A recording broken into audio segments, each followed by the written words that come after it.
2, 1. Anywhere I'm at, turn the city up. I can flip a dollar to $1 million. I don't like to brag, but I'm really on. 3, 2, 1. Anywhere I'm at, turn the city up. 3, 2, 1. I don't like to brag, but I'm really on. It's a new day, days been new. Been a decade since I made it out of rental. We some owners, baby, we don't got no rent due. Might trick, but my wife, you like to trick too. Merry Christmas, hey, Saint Nick. What we want, get, we on wait list. How we got here doesn't make sense. Have patience, that'll make sense. 3, 2, 1. Anywhere I'm at, turn the city up. I can flip a dollar to $1 million. I don't like to brag, but I'm really on. 3, 2, 1. Anywhere I'm at, turn the city up. 3, 2, 1. I don't like to brag, but I'm really on. Picking up the slack, Jordan in his prime, way I'm getting to the rack.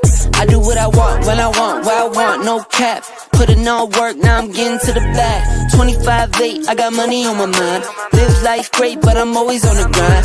Navy blue tank, I don't wear it for the time. Real hustler, baby, throw my rollie in the sky. Get ready for blast off. Ball pointing cushy, so you know it's berserk. Trevor on the mix, so you know we gon' work. I might leave it wine, find a beach and go surf. I'ma ride the wave till I'm out of this earth. 3, 2, 1. Anywhere I'm at, turn the city up. I can flip a dollar to $1 million. I don't like to brag, but I'm really on. 3, 2, 1. Anywhere I'm at, turn the city up. 3, 2, 1. I don't like to brag, but I'm really.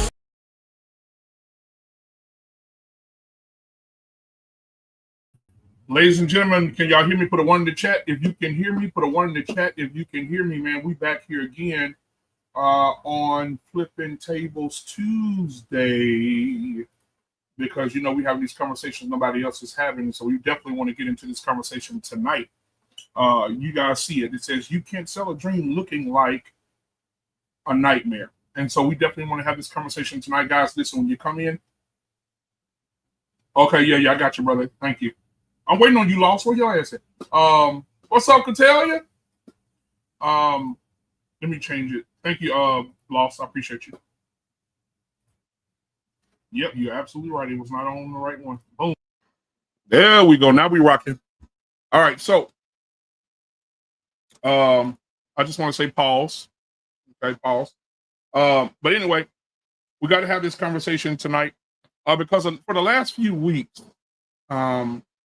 I've been hearing a lot of men in our circle, in this YouTube circle, talk about appearance, how men should carry themselves. Men don't wear suits anymore. Men don't dress a certain way anymore. Men don't. I heard Mr. Bennett on this very network, him and on his show on the Gray Area, say how he used to dress for work and how he got the code switch at work and dress a certain way. And then I heard last week, I heard Lost in Translation say the same thing about why men don't have suits anymore, why they don't dress in that way anymore. And I'm one of those people that's going to play devil's advocate tonight because now the world that we live in today, men are rarely wearing suits. Men have taken it away from suits. They have flipped the game. And you see pastors now preaching in Letterman jackets and jeans with cuts in them and Jordans. And you seen TD Jakes, you know, a while back before he went through his situation, you know, dressed in a sweatsuit with a hoodie preaching. You know, you see Anthony Mitchell, pastor of 2819 Church. He wears a black t-shirt, jeans, or a black hoodie. And even the workplace now, you know, you can go to work dressed up and looking for, you know, just like Cattell just said in the chat here, she said, BMU, most companies went business casual, no suits. Absolutely correct, because people have gone away from them. They don't feel the need to have to wear that anymore to impress anybody, because people with tattoos on their faces right now and t-shirts and jeans are getting hired in corporate America. I mean, I don't know if you guys know that. And so I'm going to play devil's advocate tonight because I do believe that we are way past that. I think we're way past that. But guys, hit the like button, hit the subscribe button. Guys, if you want to join the panel tonight, after I have this conversation. During this conversation, go ahead and hit that. It's in the chat. It's posted at the top. If you want to join us, make sure your camera is on because we want to make sure you stand on business. Because if you show your face, you're standing on business. All right. Now I want to bring up somebody that I invited tonight to have this conversation. The co-host will be here in a minute, but I want to bring up Rogish Son because I think this will be a good conversation after hearing him have a conversation yesterday on the Boomer Show. So I want to bring him up, ladies and gentlemen. I want to bring up yours truly, man. The Rogish Son is in the building tonight, ladies and gentlemen. It's an honor, fam. Hey, yo, and that joint knock at the beginning, cuz, for real. Appreciate it, man. Appreciate it, brother. I try my best, man. I try my best, phenomenal, cuz. I'm like, yo, where the Jeeps at? You feel me? No, I'm talking about. And guys, if you do want to give, man, the super chat is wide open as well as the Cash App scrolling at the bottom of the screen. But I want to, Rogish, tell us a little bit about yourself, man, and tell us about your platform and how people can reach you after this is over, because we want to see more of you here. But tell people about who you are, sir. Well, I mean, I'm just a funky snooze kicker from North Tulsa, Oklahoma. You know what I'm talking about? Tell like a T.I. is, try to be as authentic as, Iceberg Father, Po Weenie Mama. You feel me? Yeah. The thing is, I'm inadvertent black supremacist. Have been since first grade or whatever. I just realized that everything was against us because we're superior. And that's the way that they try to keep up or whatever. And it's like, all right, because most black people, they don't want no revenge for none of that ill, devilish stuff of the past, right? And it's like, I do. I wanted the blood. I wanted to hear their screams and their frightful terrors in the night, whatever.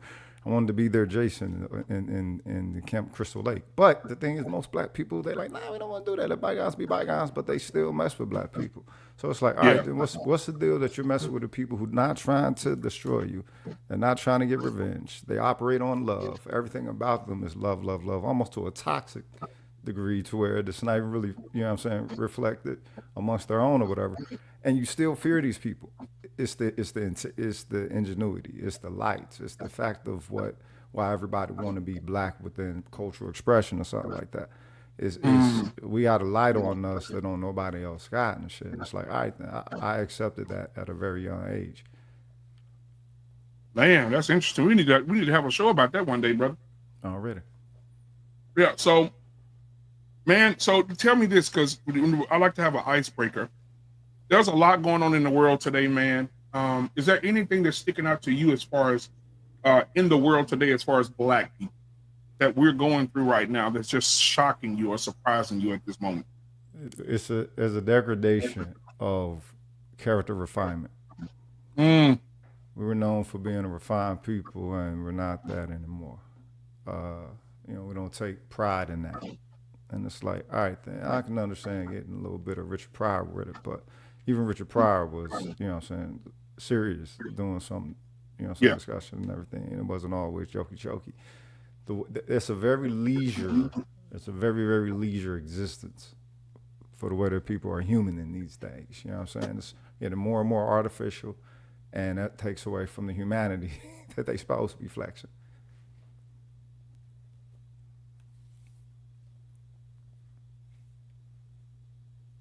All right, man. Well, I want to ask you real briefly about this Diddy case. As a black man, and I know where you stand, because you just said it. How do you feel about Diddy at this moment? I mean, I don't really judge highly weird because I don't expect highly weird to do anything of high morality. You know what I'm talking about? The thing is, to figure out your soul, booty hole, firstborn, life of beloved, you know what I'm saying? Some distortion or presentation of yourself or something to get in and play with those small hats. It's like, nah, I'd rather just rock with the chitlin circuit. But black people wasn't enough for black people. They wanted to get that pilgrim money. They want a mainstream appeal. And it's like, all right, then you're going to have to play, you're going to have to deal with the devils. So my only thing is, shit, who the hell taught Diddy? Because Diddy didn't create the fucking industry. He definitely had a handler himself. So all right, then what about his handler? If you get one Sith, don't you get the other Sith Lord? You're not talking about Clive Davis, are you? Oh, is he the one? I then yeah. What's up? He got a million stories out there. Ain't nobody. Clive Davis, Clive Davis is Ace Boone Coon, man. Him and Clive go way back. I then when he gonna get on to testify and be like, all right then, hey, you know what I'm saying? Clive Davis playing. Clive Davis playing like he retarded now, so he's not really saying a lot. Yeah, he playing like he retarded. He just. So you got to watch out for Clive, man. I mean, I think the thing is, I think when black men try to play the reindeer games along with, as all the pilgrims do, you know what I'm saying, they hate on them. That's why they got mad at Cosby and 50 lying white bitches on him and everything. Exactly. So it's like, all right, then you don't want to play the power game, and when you play the power game, they get gangster, and it's like, all right, then, well, I don't think they're the only ones that's supposed to be getting gangster in that situation. You know what I'm saying? Everybody got family members. And it's like, all right, then. You know what I'm saying? Exactly. These out-of-pocket so-called law enforcement, mercenary motherfuckers, these out-of-pocket pilgrims, like it's 1922 instead of 2025, whatever. Look, they all got family members. You can't touch them. You touch the motherfucking family members. It's like, all right, then. Your blood need to fill the cut for real. Yep.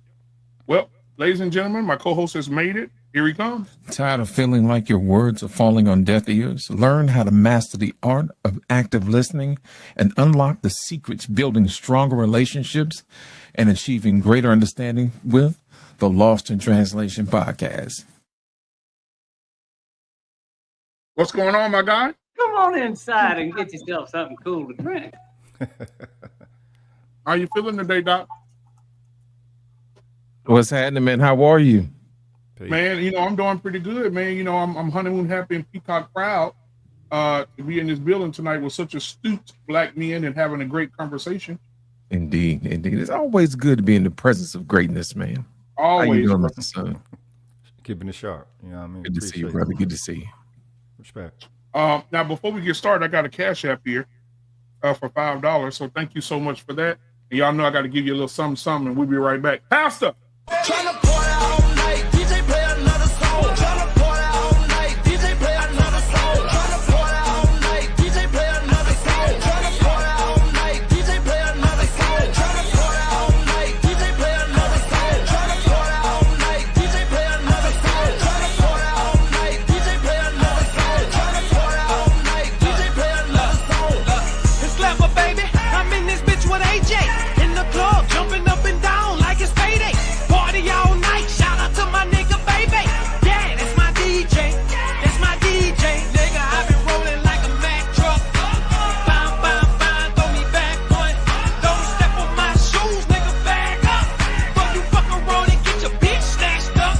Yeah, they done let me in, they done let me through, yeah. Nigga, it's whatever you wanna do, yeah. Out of my head, chicken all night long. DJ running. All right, man. Appreciate you so much for that Cash App. Rogers, you okay down there? You all right? You almost fell out the seat. That shit not. Yo, you a dope producer. That's you, Kyle? Yeah. No, on the video, no, that ain't me dancing on the video. Nah, the music, dog. I got some good earphones over here, dog. You know Yeah. Appreciate you, brother. Appreciate you, man. Listen, man. Ladies and gentlemen, coming to the stage, I didn't even give him the proper introduction, ladies and gentlemen. One of the toughest things any man has ever done is turn down a nice piece of willing, steaming ass piece of pussy. Do is get into some nice, soft, pillowy piece of ass. Our pain is in the building. Our pain, what's going on, my brother? Why you introduce me to the brother, man, with the most profane clips that I have on this thing, man? How about the one where I'm walking on water or some shit like that? It's taking me a while to produce that one. Yeah, so I want to bring this up to you guys, man, because like I said, again, I heard Lost talk about it, about men not wearing suits. I heard Mr. Bennett speak so eloquent about it on his show on Sunday, saying that, he dresses a certain when he go to work. He should dress in suit and tie every day, even when in the company is casual. And I think that we're just far removed from that. I think that we're just not that anymore, and I think the companies are not requiring it anymore, and people just feel like they don't have to do it. I was just watching Mike Todd, the pastor of Transformation Church. He did a sermon in a Letterman jacket, and then the Sunday after that, he had on blue jeans and a shirt that had Transformation Church on it, or like it's not. A lot of people are not in suits anymore, and people now are saying that's more of an old school thing. A suit was either uniform, though. That's the thing. A suit was always your uniform. Yeah. So the thing is, perhaps there's less uniformity. All that is signs that there's less uniformity within the society. That's true. So what are your thoughts, Arpane? Well, I mean, I'm not surprised. I mean, it goes down to degradation of the rest of society. I mean, less is required of us in any kind of formal manner as years go by. But it also depends on the kind of job you had. Even in my job, I always kept a suit, not a suit, but a jacket in the office. So even if I, just in case I had a meeting, some higher up, my subordinates or the people with my peers, I didn't care as much. But if I got called in somewhere, I wanted to at least throw on a jacket. Depends on what it is. So, I mean, but, we could make a lot of it, but none of us should be surprised. I mean, society has been rejected anything uniform for quite some time. And but does that go toward making a great impression, though, and people desire not to do that? Well, that's a good point. But once the impression is made, do I still need to keep wearing my suit all the time? Depends on who I'm talking to. You know what I'm saying? Like if I'm going to a job interview, I'd be a fool not to go in with a tie or suit, depending on what kind of job we're talking about. Thanks. And so I deserve what I get because I could bet my competition some of those people are going to be dressed. Those are the days you wear it. Now, do you think? I mean, this is a question, right? Do you think? Because I'm in corporate America where the big money at too. Do you think that is still required today? That if you're going to apply for a job, that you have a suit on and your competition is going to be dressed the same? I think it measures your ambition level because some people still like to be impressed. Yeah. If you just comfortable in your job, that's one thing. But if you want to move up, and you're in a corporation, I mean, you want to look a little different than the other guy, and you pick and choose your spots. Just for that one day you in a coffee thing, and the CEO happens to walk down, and he sees you looking nice with everybody else. So I mean, it depends. You may not have to do it every day, but you'll pick and choose your spots better.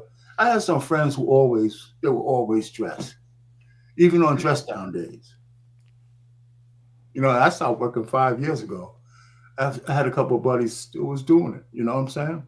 Yeah, and the reason I said that is because some of the people that have been hired at the company that I work for, I'm not going to say what it is on here, but I'll tell y'all behind the scenes, big company that I work for, big bank that I work for, and people come in for interviews, that the motherfuckers coming in for those 6-figure jobs, they ain't got no suits on. The motherfuckers got on jeans and sweatshirts and fucking tattoos on their fucking neck. They don't.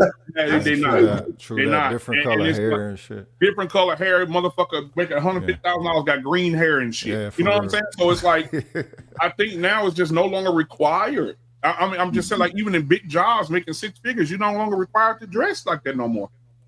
The ladies don't do it. The men don't do it. I mean, I'm telling you, I'm seeing it. Green hair, tattoos. I mean, shit, they don't do it no more. Lost in translation, what you think? Well, you know how I feel about it. I come from the Kevin Samuels line of making sure you make a good, impression. Even I put it to like this: when people flip through my channel and stuff like this, true enough, they may see me relaxed or whatever, but normally what they get is they get quality sound and they get some sort of intelligence, because that is what, that's my brand. You see what I'm saying? To make sure that when people tune in, they get some type of wisdom. Now, with that being said, if they listen long enough, they'll see that. But for the most part, we're comfortable. You know what I'm saying? We're at home or whatever. And I want people to be comfortable, to be relatable to us. But on the outside, making a first impression is very important. And Kevin used to talk about having a interchangeable wardrobe, making sure that when you do step out, your wardrobe should be to the point where it doesn't matter what you grab, you can put together and you can always stay put together. And also there's small things that lend themselves to your credibility too. Like when you first meet somebody, a woman will tell you, you know, they can tell a lot about a man by how his shoes look. Is his shoes shine? Does he pay attention to the details? You know, normally when I'm watching other people's podcasts, the first thing I'm listening to is the audio. You know, how's your audio sound? Does it sound like trash? You know, people will forgive the video, you know, because everybody's video ain't always 4K or whatever. But when you translate that over to audio, say for instance, if you want to put it on Apple Music or Spotify or something like that, audio is unforgivable, man. It's one of those things that you can easily control, but at the same time, people don't want to watch your show if your audio is jacked up. You see what I'm saying? So you have to play to your strengths. And like I said, that's the main reason why Black Men Unfiltered makes us turn our cameras on. Not only that, because A, we're handsome. You know what I mean? We're intelligent. So that's one of those things you have to play to your strengths. But my whole thing is this: as far as making sure that we stand out, sometimes we got to set the example, man. You know, we tell our women all the time we can't really tell, you know, the harlots from the Charlottes. You know what I mean? If you got the same uniforms on. So my thing is I want to make sure that we do the exact same thing when we get out in these streets and we do business with one another. We make sure that we're in a habit of making sure that we're putting our best foot forward, even if around ourselves it's out of habit and it makes us more comfortable doing what we have to do. So when we get put in those situations, it's something that's second nature to us to say, yeah, I just put on my normal suit and tie and going about my business. But it's one of those things, if you make it a habit, you don't have to think about it anymore. And I think what happens is the reason why guys push back on it because A, they haven't done it in so long, and B is one of those things where if you don't keep up with your body, your suit quite don't fit like it used to. So you got to go in and release things and put and tighten things up, and you know what I mean? And it's basically maintenance. And I don't think we do too much for maintenance, you know, as much as we used to. I mean, it's easy to put on the jogging pants or whatever, and you don't have to worry about that for a while. But when it comes down to it, if you prepared and you stay prepared and you always got your suits ready to go, then it's just one of those things that, hey, look, I keep up with my body. My suit's going to fit right. I don't have to have any surprises, anything like that. You sit down and bust your pants open because you ate too many honey buns or whatever. You know what I'm saying? So it's one of those things where you have to make sure you stay on top of it. But like I said, all gentlemen should have at least one good suit. You know what I mean? That you don't have to worry about. So I think that's one of those things where we have to get back to making sure that we set the tone. Is there a new precision level, though? You're speaking of an intention of precision. Is there a new precision level, or even there, you know what I'm saying, one that's more lax now with later generations? Well, like I said earlier, it's one of those things where fashion comes and goes, but certain staples never go out of style. Like our pain says, sometimes you got to have your sport jacket, and depending upon how it's cut, the color, one of those things, you can switch that out for anything. Say, for instance, if you still want to wear your hoodie, but you still got a jacket, it still fits. You know what I mean? It still looks put together and professional, you know, that type of thing. So that's one of those things that you can take a look at and say, hey, is this a staple of my uniform, or a good pair of boots? You know what I'm saying? Some Chelsea boots or regular cowboy boots, something that's something that's easily ready to shine up or whatever, that looks put together. You know, crisp pair of jeans, dark colored jeans, something like that. You can switch in and out. No, you know, it doesn't necessarily have to be. Was what BMU was presented is that most are now in the desire to not be put together. Well, that's on them. No. But he's showing that there's a shifting within the society as a whole when it comes to the potential necessity for, you know, bringing oneself as at their most, you know, zenith presentation, character, whatever, or code switching as he was bringing it up. Well, that's true. But you know the shirt you have on, brother. If you put on a regular blazer, your category would go up with the shirt you had on, like the Crockett look. With the very, you know what I'm saying? I got my sport coat. I learned from my uncle. Yeah, this has a demonstration. Put a nice little color on there. You know what I'm saying? And shit, you know what I'm saying? we back to the motherfucking red tail, cuz. There you go. I'm not saying you need to put up, but what I'm just saying is one of the most. Oh, go ahead, Arpane. Go ahead. No, I'm just saying you could make a simple elevation just by having a jacket in the room. That's what I used to do back in the day. All right, well, welcome Mr. Bennett to the show tonight. Mr. Bennett, what's going on, my guy? Doing well. Can you guys hear me? Yes, sir. I was just talking about you, Mr. Bennett, when you were talking on your show the other night, talking about how you would dress going into the office, even if it was dressed down, you would always present yourself a certain way with a tie. One level up. Yeah. So, obviously you would start out with, I guess, your best impression. And then you get around the office and you see how everyone's dressing, like guys were saying.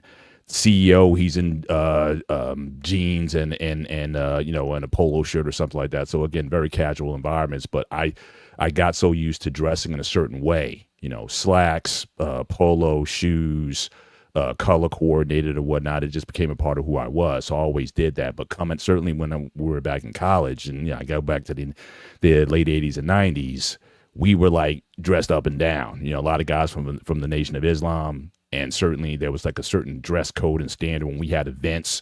You wore suits at events or whatnot. So we kind of learned that kind of, suited and booted from jump.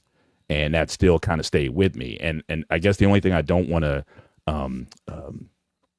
miss out on is, I'm still conscious enough, and maybe I don't need to be. I mean, the way people talk in these spaces, just because you may see Mark Zuckerberg or whatever, and or when Steve Jobs started doing his presentations in the black shirt and the jeans and whatnot, it's like, I can do the same thing.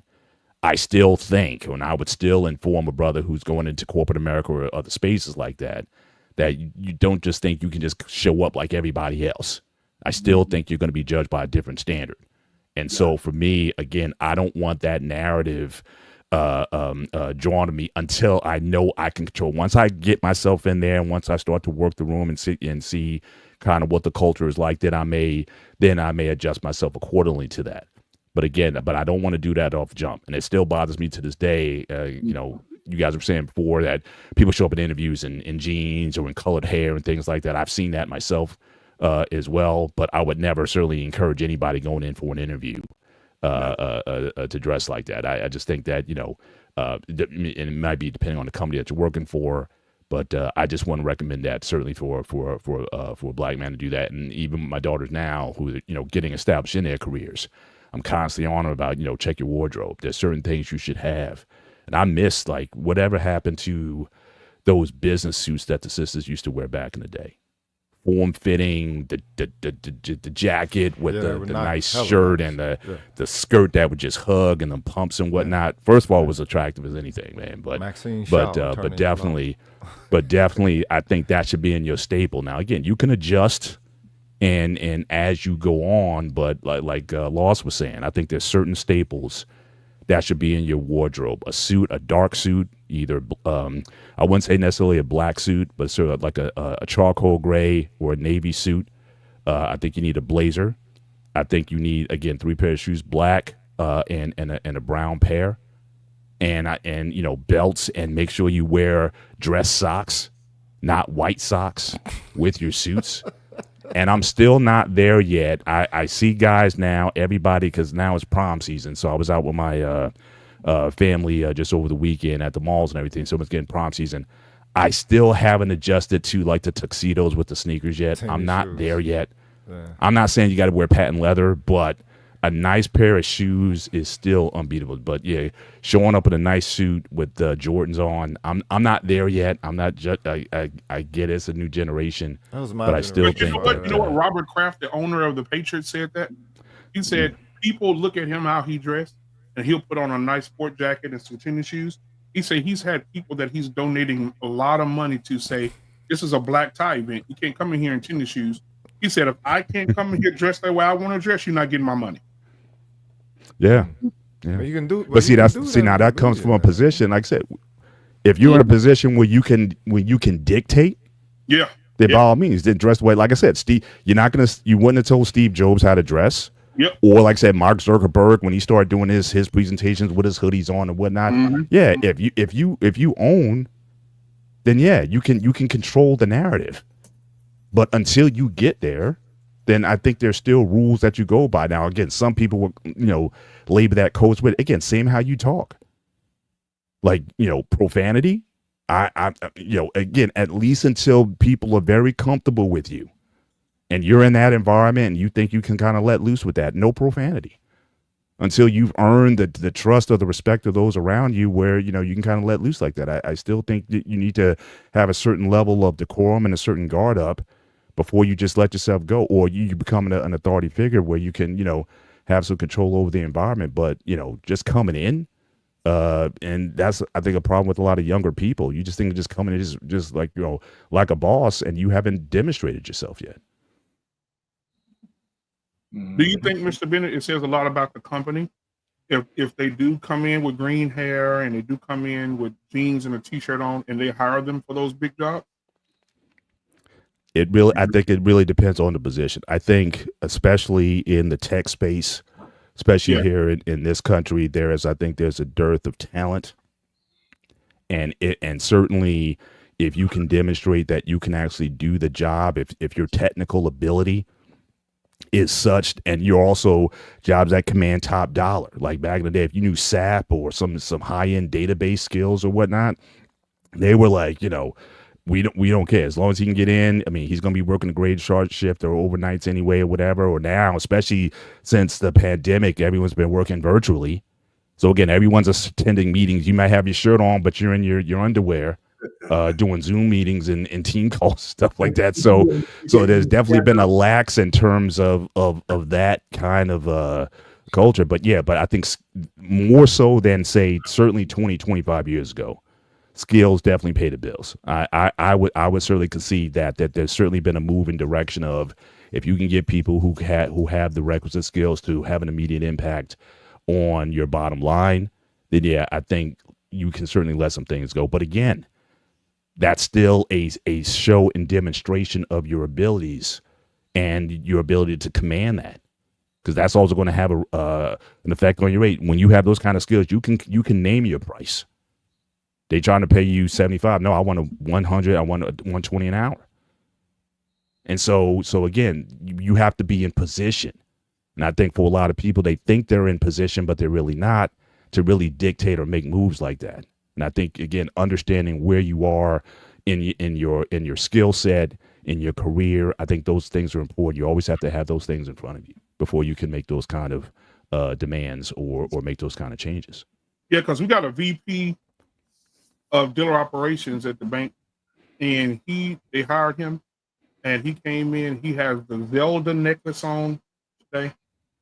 Get on a Zelda necklace with a black T-shirt, black jeans, his nails painted all black, and he's the VP of dealer operations.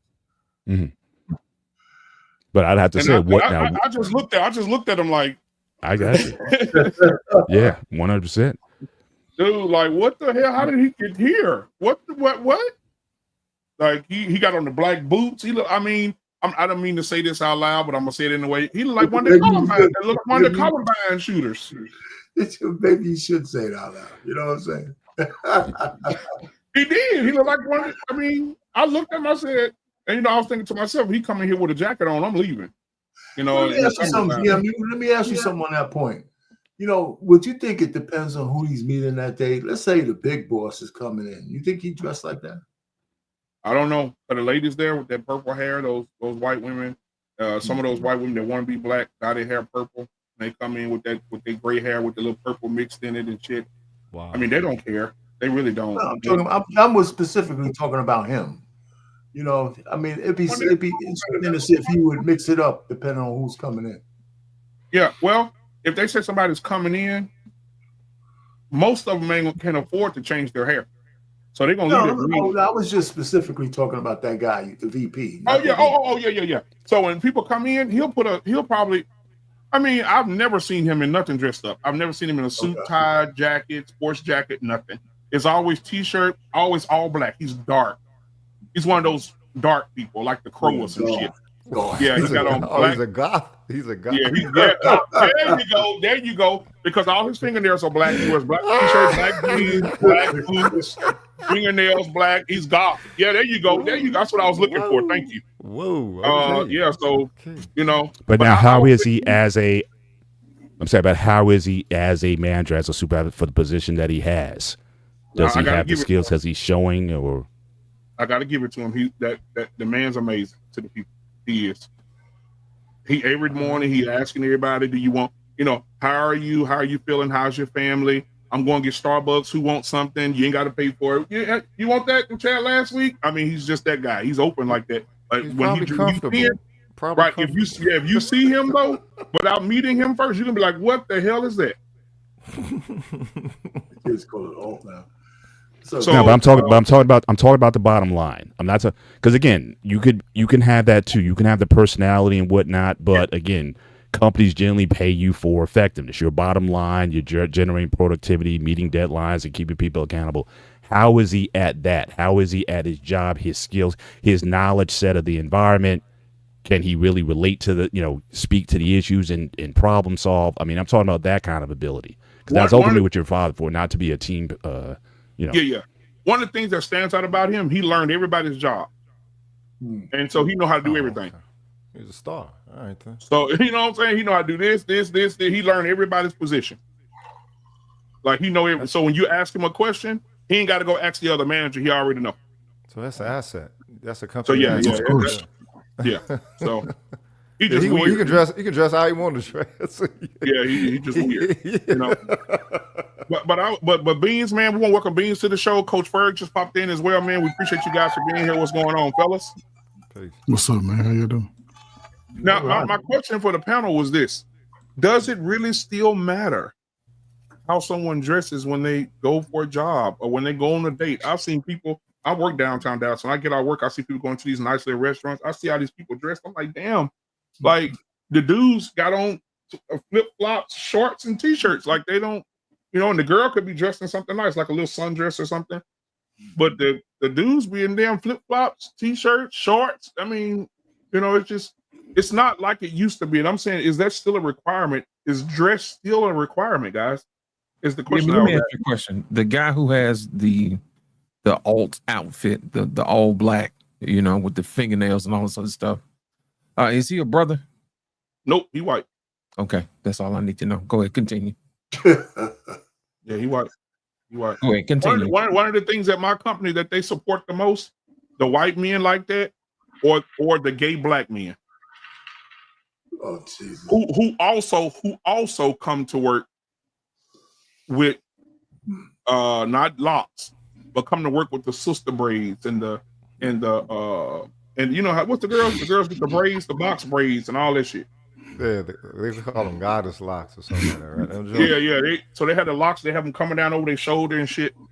And Mr. Bennett, they do be wearing the business suits that you be talking about. The fellas, they have on those business suits with the bottom and the top blouse and all that shit. Oh yeah, they got on the chick business suits. They don't have those shirts on, that blouses on. That's what you say. Blouse. So yeah, they recognize them a lot. They the twist of the Now, world. let's get Beans in here, man. I want to hear what Beans got to say. Beans, what you? Y'all jump me again. We gonna fight in this space. That's what I say. Coach Fergo. No, go ahead. Yeah, what up, y'all?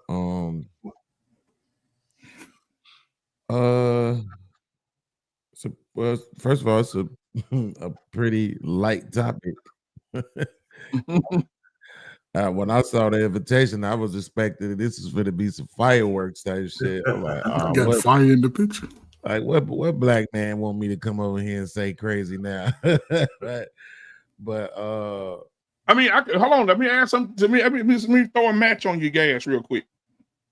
So would it bother you, Beans, if you was at a job and you dressed in a suit and tie every day, and the motherfucker came in with a hoodie and a New York hat on, got the position over you, and both of y'all have the same skill set, but he still got the job? It wasn't about what he wore. I mean, it wasn't about his he dressed like fucked up every day. You got a suit and tie on every day, and he come in with his New York hat and his t-shirt and his jeans on every day. How does that make you feel? And y'all got the same skill set. I mean, honestly, it's difficult for me to answer that question because I don't necessarily understand the logic. I never really been a fan of suits. I literally don't own one. Right, I don't have one, so that's never really been my thing. I mean, I feel like if I believe I'm supposed to get a position, it don't matter what the other person was wearing. I'm still gonna want to kick his ass. You know what I'm saying? Because he got the position over me. I get over it. You know, it might not necessarily be his fault. But I mean, you've never had one suit growing up, not even Easter, cuz? Really? Hold up, man. Well, I mean, yeah, I mean, when I was a kid, that's different though. You didn't maintain that culture though. You didn't maintain like a little bit because it wasn't my culture. Interesting. Like the corduroy jeans, the butterfly collars and shit my mama had me wearing, that wasn't my culture. That was her culture. I was getting roasted wearing that shit to school. I bet you was. You know what I mean? I bet you was. I bet you was. So that wasn't my culture. That was their culture. I can dig so it. I mean, I guess probably I've been on this mental rebellion since I've been old enough to, you know, choose my own clothing. The closest I got was a few years ago, probably been about 7, 8 years ago, when I was doing limo driving. That was the one time that I caved in because I wanted to present that way. I wanted to have the full outfit. I wanted to have the limo hat and everything. And I remember when I first showed up, the owner, he was laughing. He was like, "Bro, you don't have to do all of that." I'm like, "I know, I want to." You know what I'm saying? I want to. I took pictures and everything. I think I'm fly. I don't know what the hell you talking about. That's what's up. I like my little limo hat that I get to crack a little bit on the thug side of the game. You know what I mean? And stuff like that. So that's the one time that I caved in. But other than that, I've just always had this distaste for suits. And I've always looked at it like, and it because I'm a very superstitious person, and I never wanted to be I never wanted to have my picture taken in a suit. It's like that'll be the one they use for your obituary. Oh shit! So I never wanted that to happen, like ever. So I just always dressed casual when it was time for the proper attire type of event. Well, being so would you have so they can put a suit on you whether you like it or not. So you good, man. You said what now? I said, Beans, have you been married? Now, they can put a suit on you whether you like it or not. So they get to pick whatever suit for you. Well, if all the religious shit that my mama believe is true, I'm just gonna haunt her ass. You know what I'm saying? I told you I don't want no suit. I told my mom I don't want no funeral. I don't want people walking and standing over me and looking down on me. They already look down on me. You know what I'm saying? My whole life. You better put it in writing. You better put it in writing. Have you been married, Beans? Huh? Have you ever been married? If you ever been married, did you like for your wedding? Would you dress up for your wedding in a suit or something?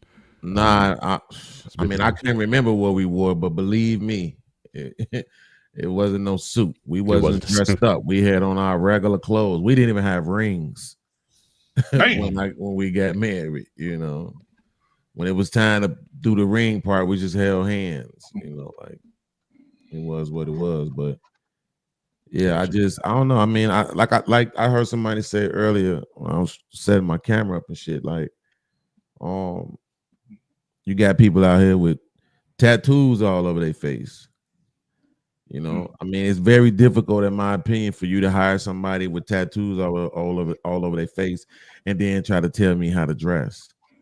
The last job I was on, before I left the job, the new plant manager, they brought him in. I think he was from Tennessee, one of them southern ass states where slavery was recent. And the first thing he did when he came in was said, "No more do-rags." I'm like, that's the shit that you want to come right in talking about? Is do-rags. Okay, I won't be here that much longer. I knew I wasn't going to be there that much longer after that. And it was only a few weeks later I was out of there. I was like, I'm not doing this. Because they said no hats either. But then every day I'm watching these white boys walking around with their hats on. Facts. So y'all making sure y'all coming to me, you standing in my face saying, "Hey man, you ain't supposed to be wearing it." I'm like, what the fuck about that dude right there? Why are you talking to me and not him? And then if I make it a race thing, of course I'm being a victim. But is it coincidence that the people who rocking their hats is white and or Mexican, and the people who wear do-rags is black? And that's the thing y'all choosing to police. So, you know, I mean, at this point, I just feel like let people do what they're gonna do. As long I'm gonna be quiet because I'm doing a lot of talking. But BMU, I'm gonna surprise you. The one thing I wish they would police on jobs is leggings. Oh yeah, they need to stop that. In my opinion, everybody ain't able to wear them leggings. Stop. They need to stop that. Some of them need to be called beggings. They begging to put them over, take them off. Yeah, I'm telling you. Well, I seen some girls some leggings. I say, damn, did you stuff every part of your body in them motherfucker? Like, why are you here? I mean, Oswald Cobble. I call them Oswald Cobblepot. Look, they look like Clayface, cuz you know what I'm talking about, lumps all I don't even want the nice body chicks to win. It's a distraction. It's too much. You don't want me to say hi to them. You don't want me to flirt with them at all. But they get to come in here, titties out, leggings on, form fitting, like you. They sexualize to the T, and you don't think we're supposed to have reactions to that? It's fucking stupid, bro. Let's get Trey Ferg in here, man. Trey Ferg, what's up, man? Talk How you about doing, man? these leggings at the job, man. Oh man, you're talking about some interesting topics and what I've spent years on coaching people re-entering into society, people on drugs, high school, some college, on trying to prepare for the next job, the next journey, right? So one of them was dress code. You have to dress according to the level you're applying to. I recommend that, listen, let me start from the bottom. You in high school, show up in some khakis and an old regular button down with the old two little buttons on the side. That's a suffice. Get you some soft bottom shoes. You don't have to wear no dress shoes, but get you some soft walker shoes with some khakis. Wear a belt, tuck your shirt in. You can still have it look a little cool. But then you're presenting like you taking the job serious. You know, we have to look at the level of business. You know, if somebody applying for your bakery, they can show up in, you know, some sneakers and, you know, whatever. But again, if you're going to represent my business, I'm an old school worker type of business guy. Y'all know Media, man. He's the closest example I could give to. That's how I dressed every day in the school except Friday. Kids used to tell me, man, you got on your church clothes every day. Every day, I want you to see what it's like for a brother to come in with a tie, Windsor knot, cufflinks with the vest. I like the vest because we dealing with young folk. Can't be walking around with no suit jacket on because I might not hate to put one of them in the forearm shiver. But that's how I approached it. So I always presented myself, and almost 95% of the jobs that I applied to, that was my presentation when I came to work. I love to dress up. I got probably maybe 90 pair of dress shoes, you know, certain colors I stayed away from. I don't have a lot of suits, maybe 4 or 5, but Mr. Bennett, I do have a black suit because as I'm getting older, friends are leaving me. I like to be in the occasion, but I don't necessarily wear black to funerals. You know, I wear gray, you know, just some colors that sort of blend in with the mood. But yes, if you're applying for a job, of course, it's going to dress according to the position. If you want me to take you serious, at least look like you was motivated to get here today. Not saying you have to wear dress shoes, some nice Clarks, some soft walker shoes, something with some shoestring on it, or some nice slip-ons if, you know what I'm saying, if it's appropriate. But showing up just like you just came out of the bedroom with the wrinkled shirt on and all that, what position are you applying to? You talking about what you making over 60? Or you going to make the 40? Coach Ferg, I'm going to tell you something. I love you to death. I just want to let you know, man. Listen, I'm telling you, I'm not. Listen, those days are over. Yeah, I understand. Listen. My You can 40 put a something and vest unders, on, some man. Listen, slacks. y'all. If my son go to school with a vest and some slacks on, they gonna clown his ass But from 8 again, o'clock to 3 o'clock. but brother BMU, I'm talking outside of high school. High school, we got the clothes we got. I would hope a parent, they child going for their first job interview, iron his damn shirt. Well, teach him how to iron his clothes, even if it's jeans. Just make sure it's appropriate. No emblems. Don't ever wear emblems on your clothes. Just wear straight colors. Stay away from reds and pinks and all of those colors you wear once you get the job. But you know what I'm saying? You want to get the Coach job. Ferg, they show up out of pocket at 21, 22. But Before who's high school was 18, you know what I'm saying, 19, what's that, 18, 19, whatever. But 21, I 22, understand. 23, 24, they show up out of pocket for job interviews. But most don't even have the skills at that time. Because in America, you only have so many lanes. YouTube is a new lane. But even in YouTube, you have to be able to at least articulate your points and talk, articulately for people to even listen to it. So that's a skill within itself. Well, in a sense, you do. You do. You can't just be wilding and just going off, and you at least have to have people understand. They only talk to their peer group. So it's like Pong. So who's teaching? So again, who's willing to teach them how to transition from that little boy mind to a grown man? But then you're going to have some smart kid ask you, well, wait a minute. How does me having a suit make me a grown man?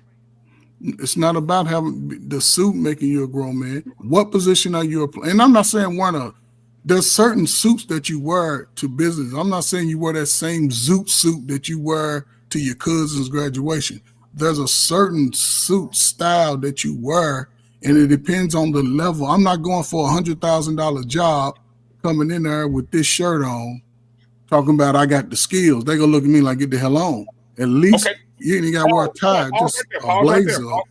Pause right there. Before you got here, I was just telling Mr. Bennett, the VP of dealer operations at the bank that I work for, came into his interview just like you just said. Black t-shirt, black jeans, black boots on, black nail polish with a goddamn Zelda necklace around his neck, and they gave him the job making 6 figures a year. He didn't have to have shit, no suit, no nothing. He came just like that, making 6 figures a year. I agree, but guess what? We don't know if that's nepotism going on or not. And we know when it comes to us, they somebody like that, yeah, he can get the job. He knows somebody that knows somebody. They're gonna pass it. But he's also thorough at what he does. And this is the last thing I'm gonna share. I tell the young people all the time, when you apply for a job and you go into that job, yes, you have your specific job, but learn as many skills within that whole job that you can, because like we see, when they start cutting back and they look over and see Mr. Bennett don't like to help out. Mr. Bennett getting out of here, he late for lunch, he late on his work, he ain't doing things at the park. He got to go first.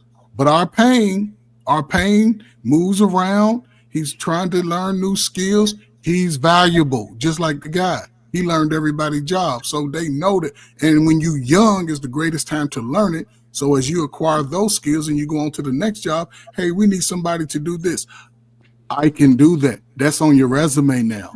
That you now work with AI. You now work with cybersecurity because you participated.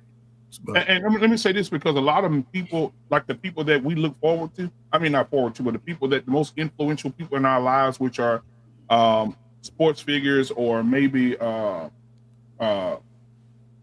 pastors and stuff like that, they've also changed the game, because they don't do it either.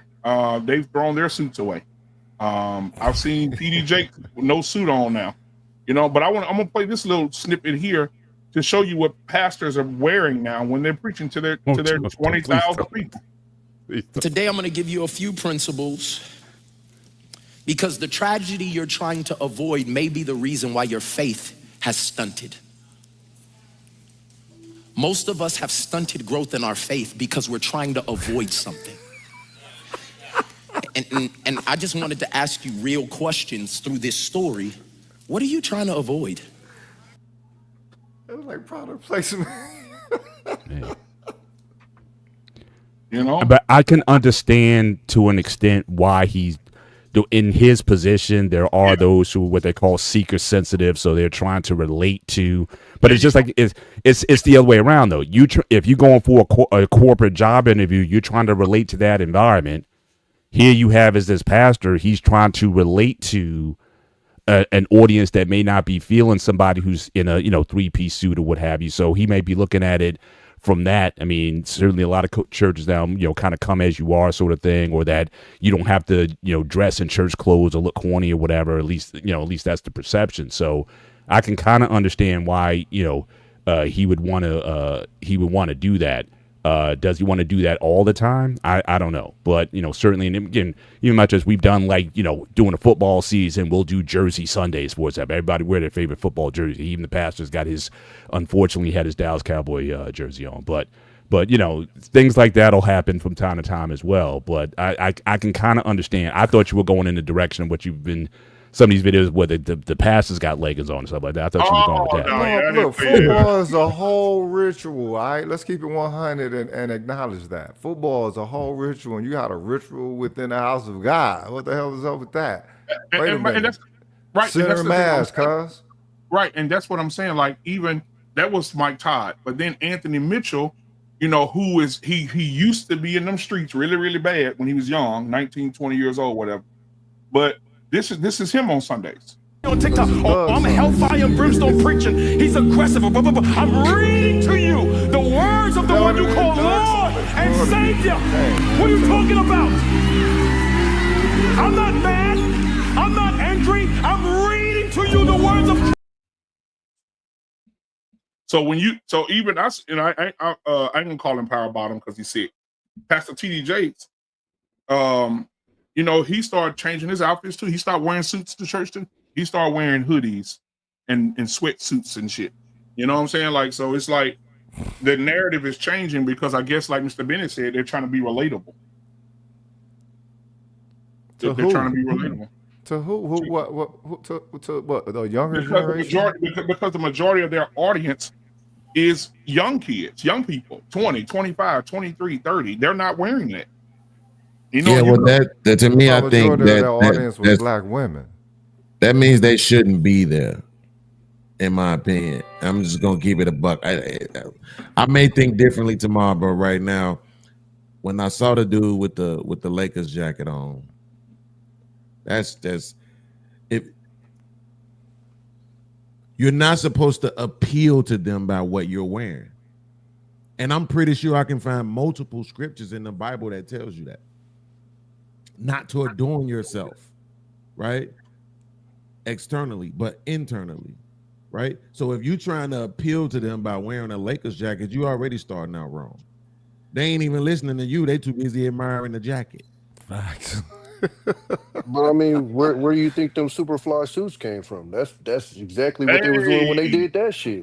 They wasn't the putting that shit Revenite on for no days for reason. sure, yeah. Yeah, and the mother of the church with them big ass crowns. They wasn't doing that for no reason. That boy cooking. True You that. right.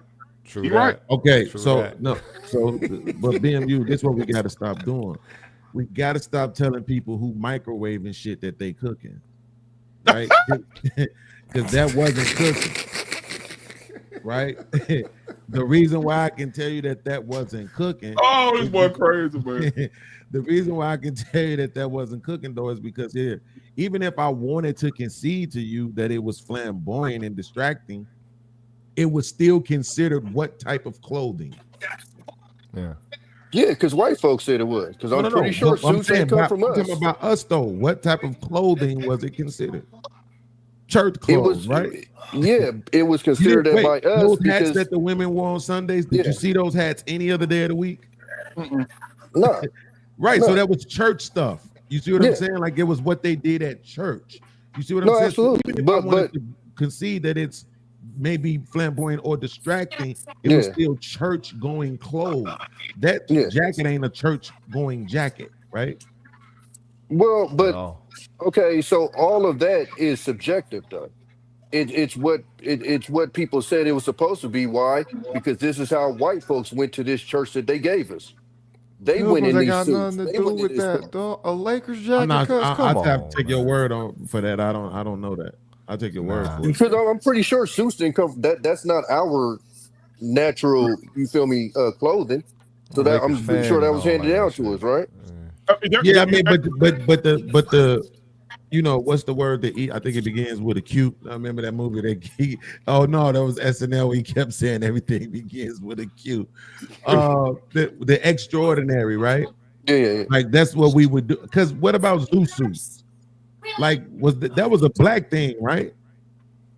The zoo suits of like the Harlem Renaissance period, Zoot suits, yeah. The That's how they 50s say and Malcolm that X 60s. and all of Yeah. that. That was like the streetwear, sort of. You know, it wasn't really the everyday working man. It was more the guys that hung out at the clubs and But what I'm saying was, from my opinion, I could be wrong. That's why I'm asking. Mhm. I assumed that the zoo suits was black people's, expansion of regular suits, right? To Yeah. make It them was more like a flashy yeah. and flamboyant. So yeah, I'm that was just all I'm those using things. that as an Yeah. example to what Yeah. Tommy is Because saying, even accepting his premise that we didn't create that quote unquote church wear. because even like my mom back in the old church, we talk about old clothes and stuff, and how my mom them used to put those white gloves on, and how they used to be so delicate with the stuff in the church. And I started doing some research. I said, "Wait a minute!" I said, "I wonder what this is." And I said, "Mama, I gotta tell you what this is." She said, "What is it?" I said, "Mom, do you know the tradition of wearing white gloves started with the oppressor?" She said, "How?" I said, "They used to make y'all usher at their church, and they make y'all put on white gloves because they didn't want your black skin touching them." Well, it started in the homes first. But even think Started in the about home. this though. We was going to church when we were slaves, right? Was niggas putting those suits in, or was they wearing that raggedy What the hell? uniform? Oh my god! The No, hell so with they that would be people wearing what they had to wear, right? Okay, so but and I believe it's a scripture. Listen, I'm not a Bibleologist, but I believe it's something in there that tells you to come as you are. Oh, hold on now, Tommy. Hold on now. It's one scripture, Mr. Bennett. You're always gonna hold me accountable if I get it wrong. Mhm. 1 Corinthians 9:22, it says, "To the weak I became weak to win the weak. I have become all things to all people, so that by all possible means I might save some." Would you relate that to that, Mr. Bennett?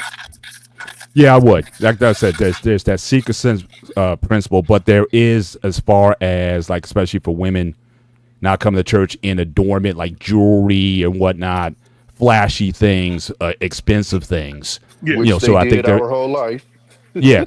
And again, and you had that era, like I said, back in the Reverend Ike days, where you had the preachers coming, they had all the big fat rings on and the gold jewelry and all that, and that whole prosperity gospel that, look, I got to show myself as rich so that then I can attract people to me. So I think that got out of hand. But And that's again, the I don't point. mind dressing down, but again, a lot of that stuff that he has on is probably more expensive than the designer Gucci suit or whatever suit maker that you want. Them jackets like $3,000-$4,000. Yeah. So again, in a way, I can kind of see it being the same way. But I think certainly trying to relate to your group. I mean, even in that situation, how many people are out there wearing $3,000 and $4,000 jackets like that? I don't think that's realistic either. It's You know still, what I mean? it was still goofy though. Is the point? I gotta And a mute lot up. of those preachers back in the day used to be pimps and players and stuff like that. Oh, too, yeah. who was reformed, But right? Yeah. Which would speak to the reason why they had the style. The that they had. platform shoe. But I'm just but saying, but like, so when even I the ones just that looked it wasn't up, that though. well, when I just looked it up, it says yes, zoot suits. I didn't know it was a T on the end of that word. Zoot suits originated amongst Somebody got a TV on or something. Yeah, somebody got something on. right? So yeah, zoot suits originated amongst African Americans, right? Yeah. And then later became popular among Mexican, Filipino, Italian, and Japanese Americans in the 40s. So that's what I'm saying. That was our play on suits itself. Like, okay, suits, okay, we're wearing, but we're gonna do something different to them. You know how we always do, everything got to be swagged out. So I'm saying, like, even the church stuff, right? Because when I went to white people's churches, I didn't see those big dumbass hats like the mothers was wearing in the black churches. You know what I'm saying? I didn't see all that. They was dressed like how it look on TV. You know, regular suits, and they had on they fluffy, non-fitting. You know what I'm saying? It was pilgrims on TV too. Form-fitting, They was the only ones on dresses TV or at whatever. that time. But Beans, guess what? It's not like that no more though, Beans. You go to them white church, I swear to God, bro, you go to them white churches now, they in them damn duck head shorts, flip flops, and t-shirts. They are not wearing. They not dressing no more. Yo, white you in Dallas? Have you been to Ricky Rush's church? Oh yeah, I'm in Dallas. Yeah. Wear what they want to wear. I had to leave that mug, but it looked like the club. My question would be, what's more important, the message or what he wearing? You can't have hoes dressed like hoes in church, cuz. Yo, Tommy, you made a statement though about you made a statement, come as you are, right? I think people misuse that statement. It's the Lord telling people to come in whatever state you are in.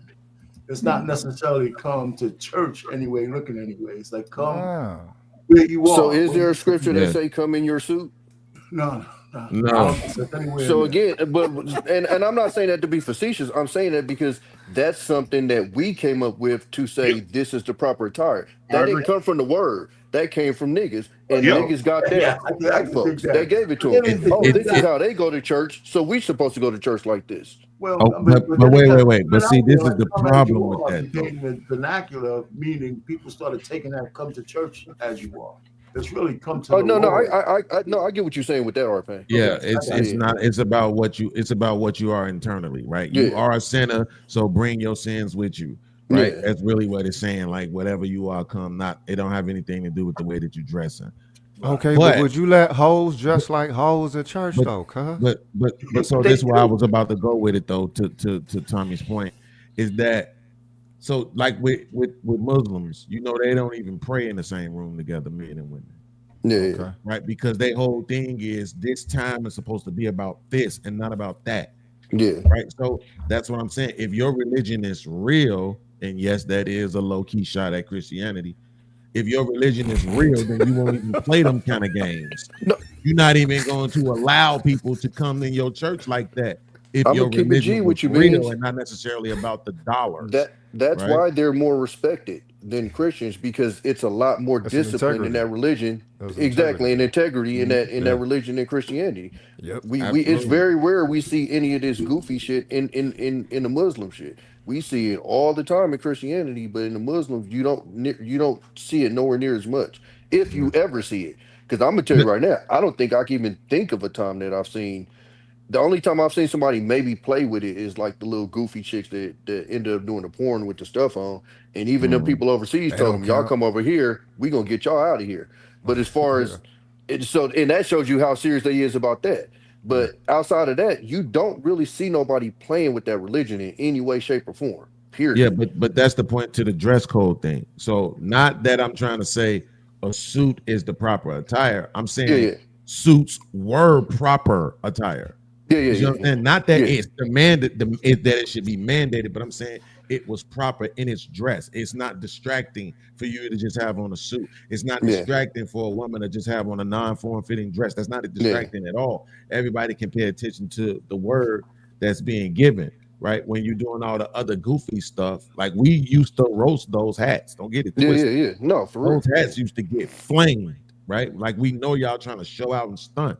It was about classism inside the church, right? That shit got and we was kids roasting that shit. I don't think we understood the classism part of it. But even going with that, when you see the Muslims, they wear a simple black suit. It's not a Italian tailored, this, that, and that suit. It's literally usually just a regular black suit. It might be tailored to fit right, with the bow tie. When you come to our church, you getting pink, orange, yellow. The shoes gonna match. All of this other stuff. And I'm not knocking it, but I'm just saying, kind of going to your point, it's hard to take people serious when you going to church looking like a crayon, and you obviously look like a club. That's the church look like the club. That's what it is. That's Easter tradition, though. When it comes to better off, or are we worse off because of it? Are we better off or worse off because of it? I think we would be better off if we'd followed more down the Muslim route than the Christian route, to be honest with you, just because of the discipline that I see in there. Of course. I see it's way too much playing when it comes to Christianity, and I don't see none of that playing in the Muslim thing. And I'm not too many loopholes. It's like even when you wasn't doing it on purpose, when you said come as you are. That's what I'm saying. Then what you think the women are saying when they showing up to church half naked? You're right. That's all we see with Christians is let me find the loophole so I can fit under this, but I can still live the way I want to live. Like I God got knows my heart. He's sister still working on homegirls. me.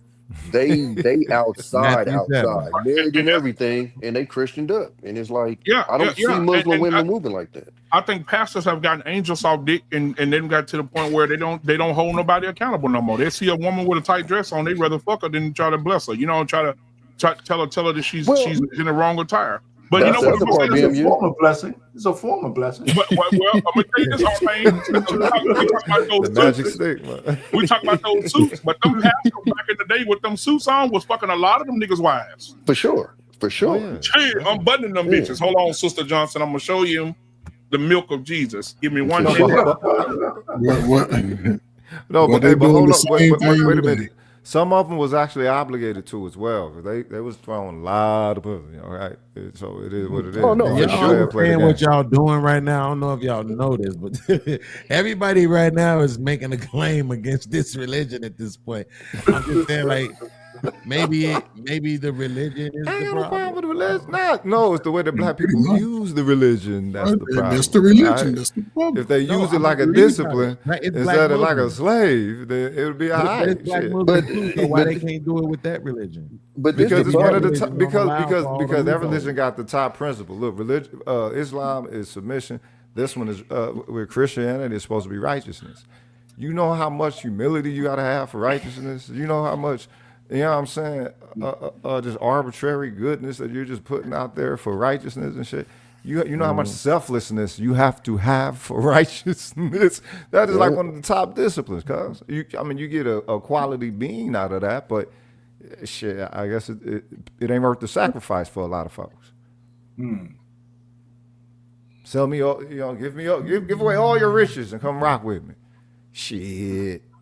Yeah, you know they done they done molded and folded that saying and made it whatever. No, he didn't really mean that. He meant get as much money as you can and dress this way. It's like what? The science of the Christ is the anchor for Christianity, and Christians don't see it as that. So then why is there more criticism? Then my next question would be to you guys: why is there more criticism toward? Because I'm gonna make it a race thing just for a few moments.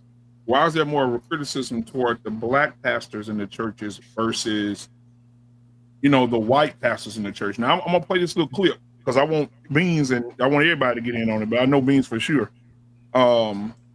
Because I want y'all to hear what this guy said about how much money the white church is bringing in versus what they bringing in, and just remember what they wearing now because they in flip flops. But I want y'all to see this. I don't know a black church that does 100 million. I'll start there. Right. But it's a whole bunch of white churches that do. Yeah. Yes. So I think I think this is powerful because how much money do you think Charles Stanley made? Definitely a lot. The whole Stanley family, they undeniably they're good. Yeah. So, but I think let's not run by that. No, I'm serious. Think on record, important. Charles Stanley was an amazing teacher. Yeah. Amazing man of God, amazing leader. And there's no discussion about how much money he makes, where he lives, what the estate is worth, or that the Stanleys were the largest distributors of Amway in the country, and they did it under the ministry. So nobody talks about the Stanley headquarters that is more than 2 blocks off the highway. Come on now. Yeah. But how many stories about what Jake's drive? Yep. Where Jake's live. Come on now. The inequity. We're going back to it. I know you're trying to run from this racism thing, but the inequity of the racism in America sees itself over and over and over again. I have absolutely no idea. I'm not in any way thrown off. I had no idea how much money Jensen Franklin makes. It's not on my mind. And I'm not saying he's done anything illegal or immoral. I'm saying to you, it's not a conversation. I'm saying to you, it is always a conversation in blackface. He tired of it, huh? All right then. So my thing is, he's talking about Jensen. He's talking about Jensen Franklin, who is if you don't know churches, Jensen Franklin is a white man who damn near made billions in ministry. And then he talked about the Stanley family. If you don't know who the Stanley family is, they use the church's money to create Stanley. They just to create their company, and they make you talking about the tools, the cups, hundreds of millions of dollars. like the cups that these broads are drinking out of. Look them up. Oh, and he dead. And he dead. He dead now. But his family, they got so much money, they don't know what to do with it. Yeah, but I'm saying, like, you never hear that in the white community, though. You never hear like, hey, why is that pastor landing a 747 jet in his front yard? You know what I'm saying? But Kenneth Copeland got on the TV and said it. Kenneth Copeland said, I went to Tyler Perry and said, I like your plane. My church gonna buy it for me. Who is being informed of the potential scandal that they're doing? Like, what audience are they trying to reach with this information that's going to cause some form of a social shifting with, you know what I'm saying, the pastor? And if you were to expose these pilgrims, then who would you tell? Who they finna tell themselves? They finna tell us? Who they finna tell? I think it's something that we have amongst each other that is weird. A lot of times when we're on these panels, I hear people start off with black people do this. And when I hear what they say, like, I've actually lived with white people. A lot of people haven't. They'll get up here and lie and say, I had to live with them. Yeah. They do a lot of the shit that we do. Broke people do a lot of the same things. Shit. Yeah. And it's labeled black shit or nigga shit. And it's literally broke people shit. And I see that shit time and time and time again. I think the difference with us, I don't know why, but we hold each other to such a super high moral standard on every fucking thing.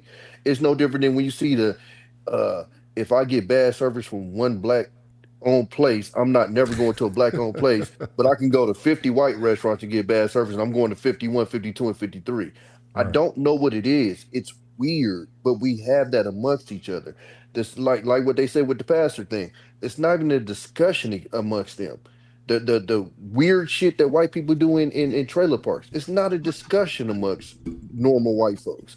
They don't even acknowledge that. But I think we have something in us, like, it's almost like we want to find a way to feel better about ourselves by tearing the next person down or trying to point to the flaws in the next person. Like they had a discussion with happening about like the welfare thing. I think a lot of people do that to make themselves feel better. I'm middle class, I'm check to check, but at least I ain't that welfare nigga over there. Like, I think a lot of people do that to make themselves feel better. And I think a lot of times it's to the detriment of us, because a lot of the bullshit the white people do, it just happens and they keep it moving. You don't hear nobody talking about these uber rich white folks that we all know got rich off of bullshit. Whatever. But if you let one black person sell a bag of weed, put that nigga in jail for life. He's destroying the community. Oh my God, woo woo. So it's a weird dynamic that I just noticed. It's not weird. The thing is, that is the forced racial power dynamic. It shows that it's a power dynamic. It's not a class hierarchy as they attempt to project out there.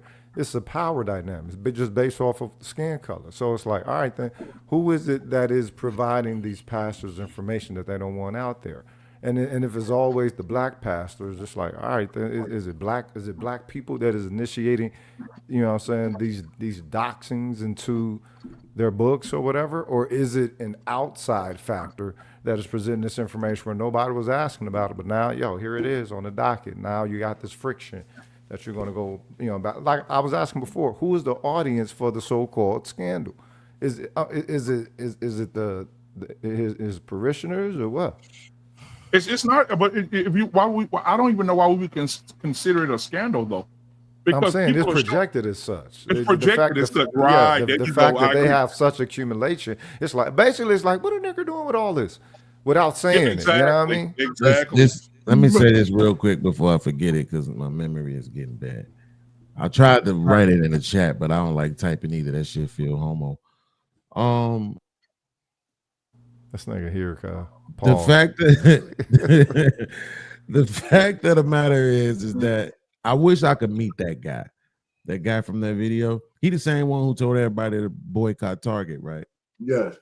I want to meet that guy because I want to slap the shit out of him. And I really want to slap him just so he can hit me back and I can sue him and shit. Yeah, because he also said this. These hoes ain't loyal. You gotta find No doubt, right? But no, the reason why is because basically what he just argued is just because white people own slaves, so should black people. Right? Like, no, fam, we don't got to talk about what the white people do. That don't mean I want you to do it. We know they scam artists. We know we know they manipulate. We know they bogart. We know they monopolize. We know they misuse. And we know they do all this stuff. So why just because they get to do it because they're the dominant society don't mean that I'm gonna celebrate it or not have criticism for you if you do the same thing, right? Not to mention the thing about when you say white people, I lived around white people, and I'm not trying to say Tommy Dent, but I lived around them for real. I lived in Iowa, 40 minutes away from Minnesota. White people, country ass smelt like doo-doo all summer long. White people, average motherfucker 59 years old, white people, okay, like really didn't really have filters for their tongue, white people, right? Yeah. So and to be honest, they was nice, but you know they would say little things that let you know that they were white. Shit. Now they had what's that drug they be using? Meth heads. They had their meth heads and they just pretty much forced them to the outskirts of town. Like all the meth heads lived in a 3-block radius.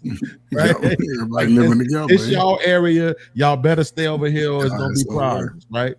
So they didn't spend a whole lot of time talking about them, to Tommy's point. But the reason why is because white people spend their time talking about everybody else. That whiteness is still whiteness. It's still pure. Right, to some degree. So no, they're not going to spend a whole bunch of time talking about white people. Charlie Kirk don't spend no time talking about white people. Michael Knowles, none of these guys. The only time they do is when they talking about leftists, and they're not necessarily addressing white people. They're addressed in left. They're addressed in Democrats. Right. So what I'm saying is they ain't got to spend time talking about their own people because they too busy talking about everybody else, especially us. Amongst themselves and in the media. But you know what, man? I just looked up Lakewood Church. If you don't know who Lakewood Church is, that's This Is My Bible, Joel Osteen Church. Yeah, men didn't like it, but this one is mine. Yeah, man. Me right there. I rock with Joel. Shout out to Joel. They got the old Houston Rockets. Yeah, I drove by there. He got 20,000 people in there every Sunday. Let me say this real quick, and you can have it, Arpane. Weekly service and programs, $31.7 million. Night of event, $6.7 million. They TV ministry bringing in $25.1 million. They general administrative money, $11.5 million. Fundraising, $11.9 million. Ministry and outreach, $1.2 million. Tithe and offering, $41.2 million. A grand total of $99 million a year in offering. People giving to the church. Yeah, exactly. Well. Listen, there was this argument. What kind of church is that? What kind of church is that? Scamming type. It's just a discussion we're having. You ain't scamming if you hitting 100 million. Get the fuck out! You can't call that shit no scam. You definitely scamming if you hitting 100 million. You're not scamming 20,000 people, cuz. It's all donation. That's absolutely all donation. And it's tax exempt. Exactly. Go ahead, woo! Listen, you know what? One of this conversation about comparing black and white churches like this is like the WNBA comparing themselves to the NBA. It's the pool of money that they're drawing from. I mean, you can't. You listen. You can argue me all you want. It's just numbers. The black churches siphon their money out of a poorer pool of people, and the white churches have a majority of people. They have more money to come into their churches. Now, all the nefarious shit is another story that what Beans was talking about. So when that pastor was trying to compare himself to one of those white churches, he was acting like he should be able to move like that with the money like that. That's just bullshit. You don't have that. You don't have that drawing power because your pool is a lot smaller. I don't think that's what he was saying. I don't think that's what he was saying. No, he's saying we shouldn't be talking shit about the amount of money they make. Y'all want to hear what you want to hear. They make a margin of what these people make. But it still talks about the money. They talk about how much money he's making. And nobody's talking about how much money the other guys are making. But the point really is, he's never going to make that kind of money they're making. And the fact black people under this scrutiny is because of the people you're listening to. You don't think people got on Joel Osteen's ass for locking those people out during that goddamn flood? Of course they did. Yeah. So And I they have came right back to church the next Sunday and gave $30 million. So I have a question for the man on this panel. But wait a minute, hold on, because here's the thing though, right? Like you got to think about what he's saying though. Like this is why I said I just want to slap the dude. Because again, what he is saying is he can't prove it. You know how many white people it is in America? You ain't in every pocket of America. You don't know if white people is talking about these people or not. Believe me, it's some. Tommy just made the argument that poor people act like poor people and they don't got anything to do with race. You know what that means? That means it's some poor white people out here talking about, look how much money them churches over there making. Look how much money Joel Osteen making. Look how much money Charles Stanley making. There's some people doing it, you just don't hear them because you ain't around it. But at the end of the day, why do you want to be able to do the same thing? Why do you want to be able to scam people? Why? I think what his thing is they make a marginal amount compared to what these dudes are making, and they're taking 10 times the heat. I think that I'm not saying I agree with him. I think that's what his point is that we're making a marginal amount of what they're making, and we get way more. Arpain just made the greatest point. Like Tommy, let's say you're right. Then he needs to hear what Arpain just said because he just made the greatest point about that. You getting your money from people who are way more poorer than the people that those white folks is getting their money from. Yes. So that kills that argument right there. Now let's talk about, nigga, why do you want to be the top scammer? Why do you want to be the scammer nobody ain't talking shit about? Why is that your mission in life? I don't think his mission is to catch those white churches. I think what he's saying is they're making the amount of money they're making is like this.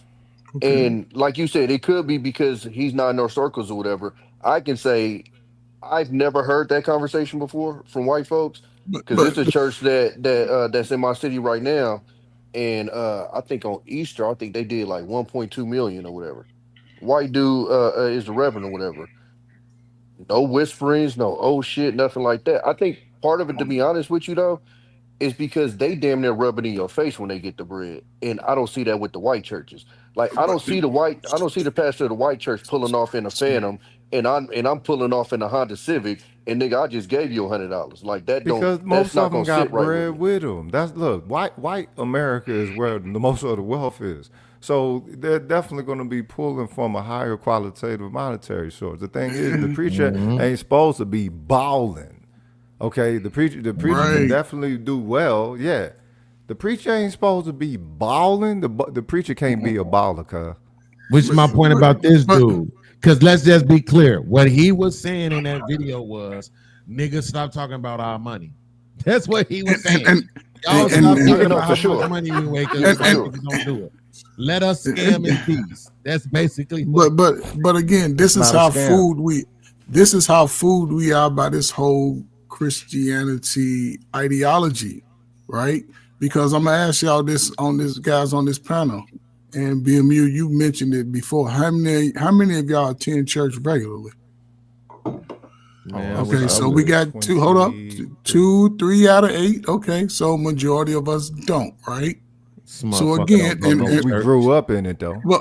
Okay, but what I'm saying, growing up in it as a kid and acting in it as an adult are two different things. Because everybody that grew up in it, that's the same God and it's the same principle, and it's the same principle that you see being further detached. I understand that. It is a scam. Just know that. I understand that. However, we all the modern intellectuals and the smartest people, but we still moving subpar than our ancestors. Nope. We having the more hold up. We generating the least wealth out of everybody. You never see a mega church in a mega community. Listen, every church ain't a mega church. Do you? Every church ain't about right now. When you see a black mega church, is it in a black mega community? No, I'm in Texas. Who you talking about right now when you said we generate the least? What I'm saying is, as a collective, right? Who are you talking about when you say we generate us the least? As a people? Us, not well. I'm not saying we're not at the bottom. You talking about black people? Yes, black okay, people. Say I'm talking about black people. Okay, I'm talking about the Nendros, the big lips and the big noses. Cool. I'm talking about us. Now we're not making. We're not. BMU, YouTube has a new policy that when niggas lie, you got to kick them off your panel, right? You cannot allow niggas to sit on the panel when they telling lies like we generate the least. Are you out of your What I'm saying is this. mind? Yes, correct. There is a group of people who are less than us. Yes, that is true. However, collectively, we know that our churches got church funds for the last 30 years, and that church ain't even put 2 windows in Sister Clara's house, who spent her life savings sending the pastor on his anniversaries, 3 or 4 anniversaries, and somebody mentioned his Maybach or whatever that he's rolling up in. So and this is the problem. We already identified that. Okay. Right. And this is what I have the problem even with this whole ideology, because everybody can read the word for themselves. It's just walking in what you've read and practicing it. That's how you can get exactly what's in the book. And it's somebody said it. A lot of us who are poor people, we go to these spaces, we spend, what is it? I think it's almost $50 million a week going into places that are nonprofit. So they're not really getting taxed. That's a lot of free money. And a lot of that is not, a lot of those pastors don't live in the community. They don't walk the community. They don't invest $5 in the community. And that's the biggest issue, because a lot of us are working people who look for that higher calling to touch us, but the word is not being given to them to be the highest level of people, in a sense, because it's speaking almost separative. The word is speaking when you go ahead. Okay, did y'all, well, I didn't mention this. Did y'all know, I think they just stopped this recently, but did you know that you could file your tithes on your taxes? Yeah. Did everybody know that? So, yeah, it's been a while. That's interesting. Okay. So one thing I will give. No, I'm just hold on real quick, Tommy. Go ahead. So y'all did know? Okay. Yeah. Here's the thing. So church is a scam. Thanks for re-clarifying that for us, Coach Bird. But here's what I don't understand. That's why I want to ask this question. The Bible says, BMU, I wish I knew the scripture so I could say it to you, the actual passage. The scripture that talks about it being easier to put a camel through the eye of a needle than for a rich man to get into heaven. So that's, to me, I'm just saying, if you had to quantify that on a percentage of 100, where would that fall? If it's easier to put a camel through the eye of a needle, which we all know is fucking impossible, but if it's easier to do that than for a rich man to get into heaven, why the hell do all these people want to be rich? Oh, I'm confused. You have heard the Flip on that podcast? Because they're not talking about rich monetarily. They're talking about rich spiritually. And they don't follow the God of the Bible. They think they do. They ain't following that. Nobody ain't say that, Tommy. Don't do that. It was don't make me slap the shit out. It's a demonic style of adhering to that doctrine. That was crazy. Wow. Yeah, no, they definitely flip it to where it's not monetarily. It means this, because no, the Lord wants me to look good. He wants all of us to look good. Bro, they listen. I don't know how they ain't got holes in the stroll with the mouthpieces these niggas be having, dog. That's a fact, though. But some of them guys got women to sell ass and bring them all the money, so they really. I wouldn't be surprised. But here's my other question, though, Tommy. If that's okay, so then explain this to me. If I know this correctly, the people of the town own the Packers. Is that how it works? Yeah. So why they don't do the churches like that? That's a good point. Yeah. It kind of does, man. It's supposed to be a hub. Yeah. That's what it's supposed to be. It's where you're shepherd. I'll tell you, if you go to the South, you'll find out there's each church is ran by roughly about 5 or 6 huge families. So It's kind of like that. Go ahead, Scam. I know you've been waiting, man. So as usual, we run with the narrative. So question: people who do believe and go to church, why are you going? It sounds like everybody are auditors, and somehow they came to church to go find what's wrong with it and do all these financial audits. And then I assume y'all don't put the money in the collection plate anyway, so I wonder why you worry about it. Then the people who don't believe, why are you going to church? Why are you there to go say what's wrong with the church if you don't believe anyway? But we go find everything that's wrong, and the very reason you're not supposed to go in anyway. And then it's all about the money, and this is a few, and yes, they are the loudest, to do with the lime green triple-breasted suit on doing backflips, which you knew, and his suit's blinding you anyway. You knew it was a show. But this is the big complaint. We just go find this one and say that's all the church, and church is can't. Well, it ain't supposed to be about church, no way. There's a Bible, there's a word, there's commandments. It's supposed to go focus on that and expect people to be with it. That's like me going to the gym. Man, there's some fat ass people in there. I knew that. The owner probably fat. Then they go to the buffet right afterwards and stay fat. What did it go to the gym for? What is the basic thing the actual mission is supposed to be trying to be accomplished? But it's all this folks, all this other junk, all the way to the races. Man, there's a white guy in Idaho who got 78.3 billion. What that got to do with going to church for actual reason, or something to do with religion or the word or the Bible or whatever that principles that you follow? I just don't get it. You know what, Scam? But hold on, last thing. Nobody asked how much Planet Fitness makes. Planet Fatness. But then they go click the link and go spend all their money on the manosphere, the griftosphere, the Kevin Samuels, and give it all to Pearly things. They made her a millionaire. I don't know. I don't get it. You kind of do got a point though, because it's like a lot of the people that complain. Well, I'll say this: a lot of the people complain. They act like that $20 is the reason why they broke that week. It actually is like, no, you're mismanaging your funds altogether. That's why you really broke. But you're going to point out the fact that you might have dropped that dub or that 10 in the offering plate, and again, it's almost like shifting blame. So why that nigga living like that? And I gave him this money and I can't even pay this.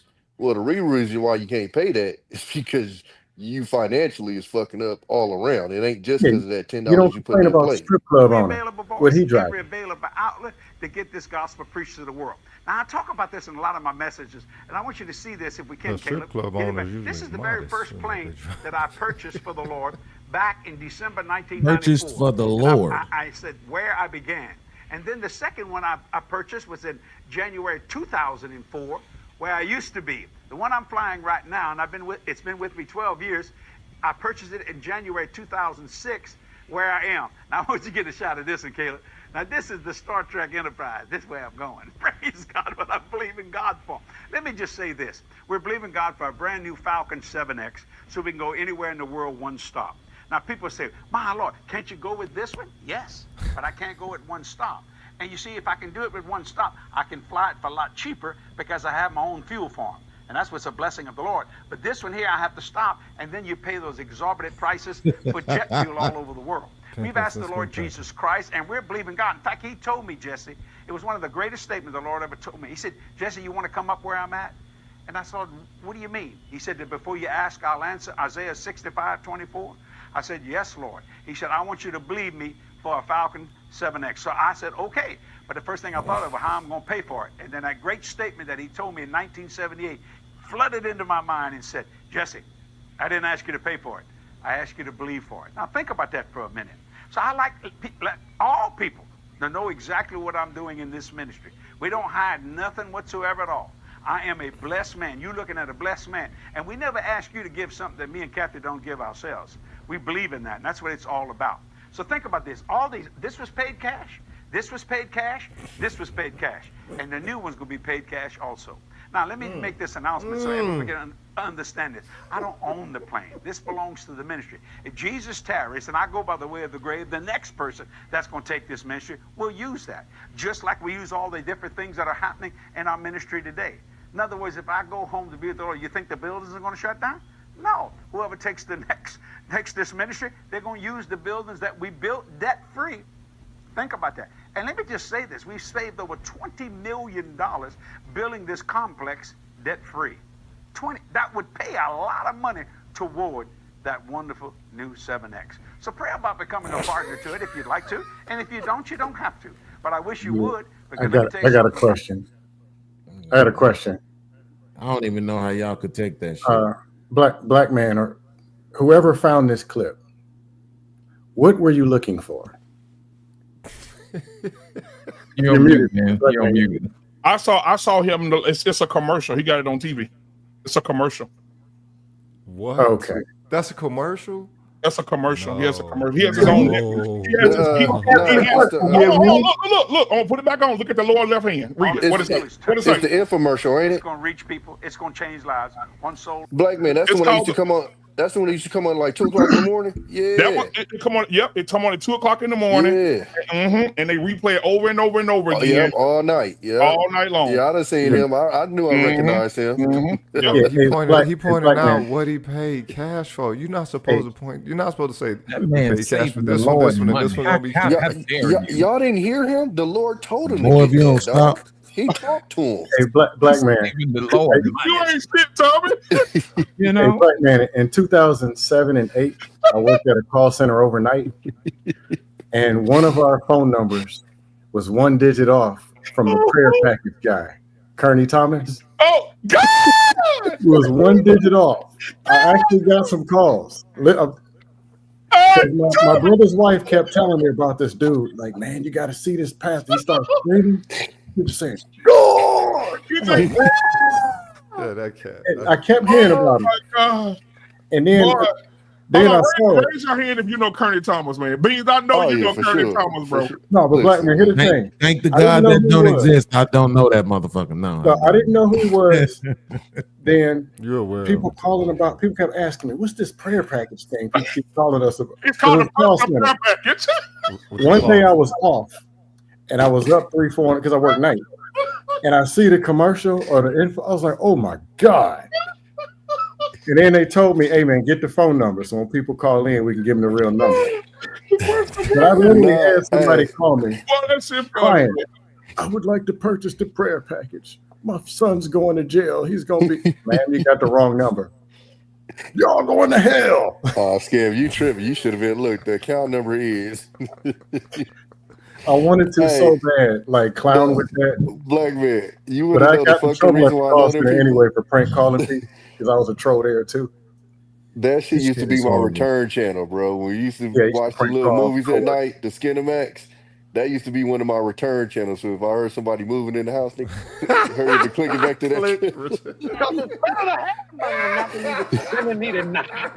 You had to be quick on that previous channel, nigga, before you get caught. Man, I hate to admit this. I'm actually kind of loosely, like very limitedly embarrassed to admit this. I used to love me some Creflo. I used to love me some Bill Winston. I used to love me some what's my girl name? Something Myers. Joyce Myers. I used to love me some Joyce Myers, Juanita Bynum. Man, it was a lot of them that I used to rock with, man. And it's like when you find out Santa Claus ain't real. You know, when you find out that all these people just a bunch of damn scammers, it sucked, bro. And me watching that, but is that predicated upon how much they accumulate? What's the level? What's the limit? If there is one? It's predicated on the fact that they know better. That's what it's predicated on. See, when I was growing up, we used to go to these small churches, right? You probably have 40 people in there. They had to open the front door and the back door because it's hot, right? They ain't had central air fans going and shit. You know, teenager on the drums. Auntie on the organ type shit. Pastor Yeah, one of them 79 family- years one of them family old type church. shit, right? Shit, if he a teenager. Little storefront, apartment Storefront. upstairs. Yeah. Mother Johnson lived for 57 years type shit, right? What I'm saying is I believe that those people, that pastor, that deacon, that mother, and all that, they actually believed in God. They actually believed there was a God, there was the Jesus, and all that other stuff, that prayer and manifesting and all that other stuff, that donating and tithing and offering actually brought you somebody. Like, they actually believed that dumb shit. These people know better. They know better. They know it's a bunch. Like when he's standing there talking about, God said this to me, and I said, what, God? And God was like, look, fool, I'm trying to tell you, you don't need your own money. My bad, dog. I should have listened to you the first time. No, you got it, little nigga. You just got no, sir. If you are having a conversation with God like that, then I hope all the bad things in life happen to you and you alone. Like, because you're a fucking idiot. You're not. Nobody is doing why that, is right? the belief so light though upon those who could be transparent? You know what I'm saying? Snakes in disguise, if you will. Why is there? Can you so ask much? that question in English?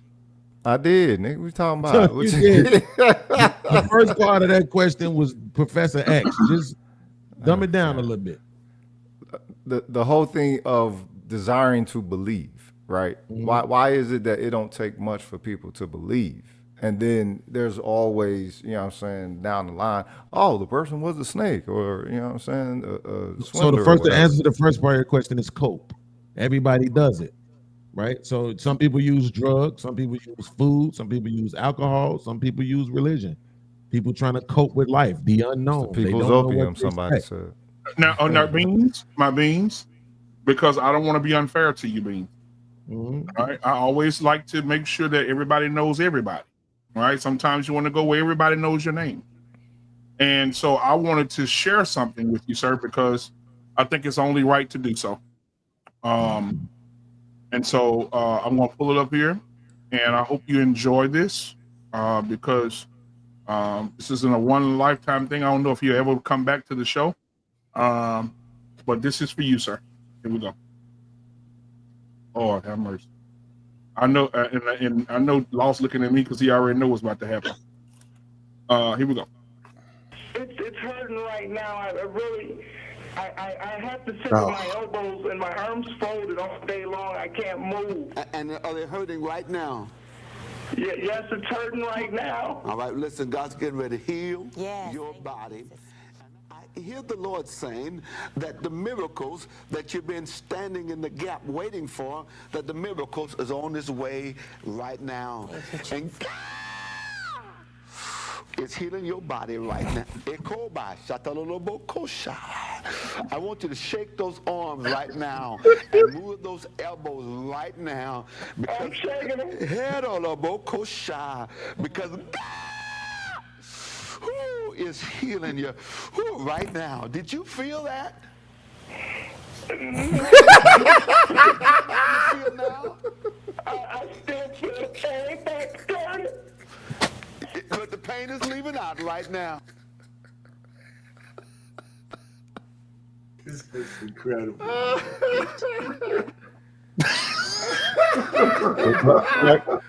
Hey, black man, you know I'm a troll. You know how tempting it was when people are calling into the call center 3 a.m. The supervisors can't hear me. If somebody's asking for that prayer package. Man, you know what's in the prayer package? But I wanted to tell him, handkerchief he prayed over that you dap on your head and you get the blessing. I wanted to. Hey man, yeah. Hey, man. I got you. What's your card number? Yeah, shit. So tempted. Or just to tell him, just to troll. You know what's messed up is that I knew that was the God screaming dude, right? Because I had seen that sometime before. I never seen the shit where the nigga said, nah, it ain't nothing changed. I still feel the exact same, my nigga. Like, whatever you did, whoever you talking to, that man is lying to you because I still feel the exact. That is beautiful. Hey, he said, but what did he tell her? He said, the pain will leave in a minute. that is just that's what I'm talking about. People like that deserve to get beat, man. Like I think I talked about this before, BMU. Are the people supposed to be that much of a sheepdog, man? Hold up, wait a minute, cuz I say don't hate the player, play the game. You can't hate the player or the game because the way that people play the game, that makes the game the game. So the only thing you can do is play and play to win in the word of Morris Day. Cuz the way, look, you have some people who are naturally Professor sheep X out to here. Professor Asshole, like just like that. Nah, dog. just real talk, dog. You got some drones out here. Understand the cost that is involved. There's 1,000 of you. I said close them doors. Ushers, close the doors. I was one to say what is the proper way to utilize a pawn, Bro. So you saying you would have been okay with the slave masters? That's a yes or no question. Nah, of course not. I don't understand. Don't hate the play. Don't hate the player. Nah, no. The answer to that is to destroy any and every motherfucking thing that prefers you in that positioning. And what the fuck? Just the slave masters.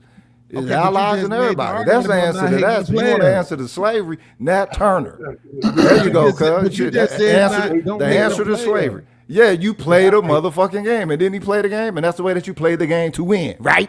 No, the truth is this. Didn't they hang that nigga or some shit? Oh yeah, they fucked him over bad. They fucked him over real bad. Yeah, I'm gonna just go out on a limb and say this he is lost. not the real representation of the Bible or what Christianity ever even is anyway. It's not.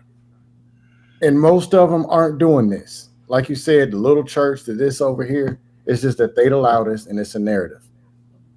This is not what this ever was even supposed to be about. The issue is that they get wait a minute, legions son. of believers. Wait a minute. Let him back That's this the up. issue. Let him substantiate this. So, Scam, what's the real representation? Nowhere in there's no scripture says thou shalt yell, thou shalt scam it. It's not in there. You say thou shalt what? What was the first one? Thou shalt scam it. Thou shalt start yelling on the mic. That's not in there. It's not. There's things of how to live. And to be honest, Muslims, Israelite, most of the base principles of religion are 80-90% of them are the same. What to eat, how to live, how to treat people, how to pray, how to love, and how to treat wives, kids, and all this stuff. It's people just corrupting and doing what they want to do. But the people who don't believe it, they go out there and go worship the very things that tell them to do what you ain't supposed to do. I beg your pardon? And bring it to the church. And bring it in the church, right?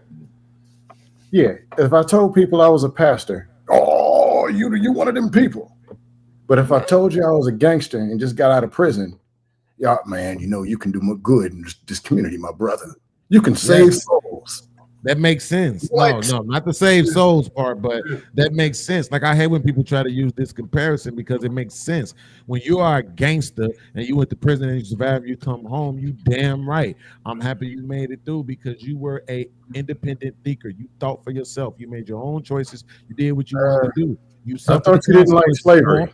And you came home and goofy. it's all good, right? That shit But is when you're goofy. doing some sucker shit like preaching to people that, well, if you just send me this amount of money every week, you good. Whatever you ask for. I didn't say crooked pastor. I just said Gangster shit is sucker shit. You a sucker. I didn't say Gangster shit crooked is pastor. I sucker just said shit. pastor. No. What I'm trying to get you to understand is they all crooked. It's like police officers by default. There's no way around it. If you're ushering people to a spirituality, do you understand that spirituality is individualistic? Right? Like you're on your own. Everybody on this panel could have their own spiritual set, but we could all, as they say, come together, right? We don't necessarily have to believe the same thing, but we could still all come together, right? In what we would call praying or meditating or anything like that, right? So if you're trying to force me or you telling me I need this, if I don't practice this particular religion, I'm going to hell, right? You know, Nobody said that. Oh Lord. Don't Nobody understand said which that. parts mean literally or allegorical. Like it's just too complicated. But So I'm let's just be gangsters and complain all in about. the same boat. Let's I'm be saying they gangsters, all go to the pen and complain about slavery. scamming ass niggas. Really? I couldn't hear you because you was over talking me, but Let's be Wicked. He was over talking me first. So let's be gangsters. Go to the pen and complain about slavery. How much sense that make? Right. That's because that's what I said.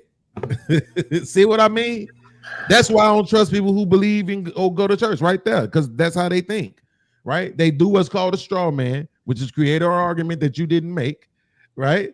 So that they can argue against that because they don't actually have a rebuttal to what you actually said. Churchgoers. Yeah. Sometimes I call them the issue is that today I'm calling them churchgoers. Hey, I see them principles being consistent. You went on mute, bro. Who is me? Nah, son.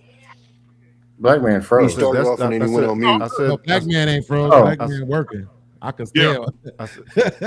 I know that content. The issue is that the people have such high believability. They should be spacing that out. They shouldn't just be diving head into religion. It's supposed to be something to where it is very personal, right? You could do that with Christianity. That ain't how black people rock Christianity in the same way they did pre-emancipation, right? It's hella fucking slavery.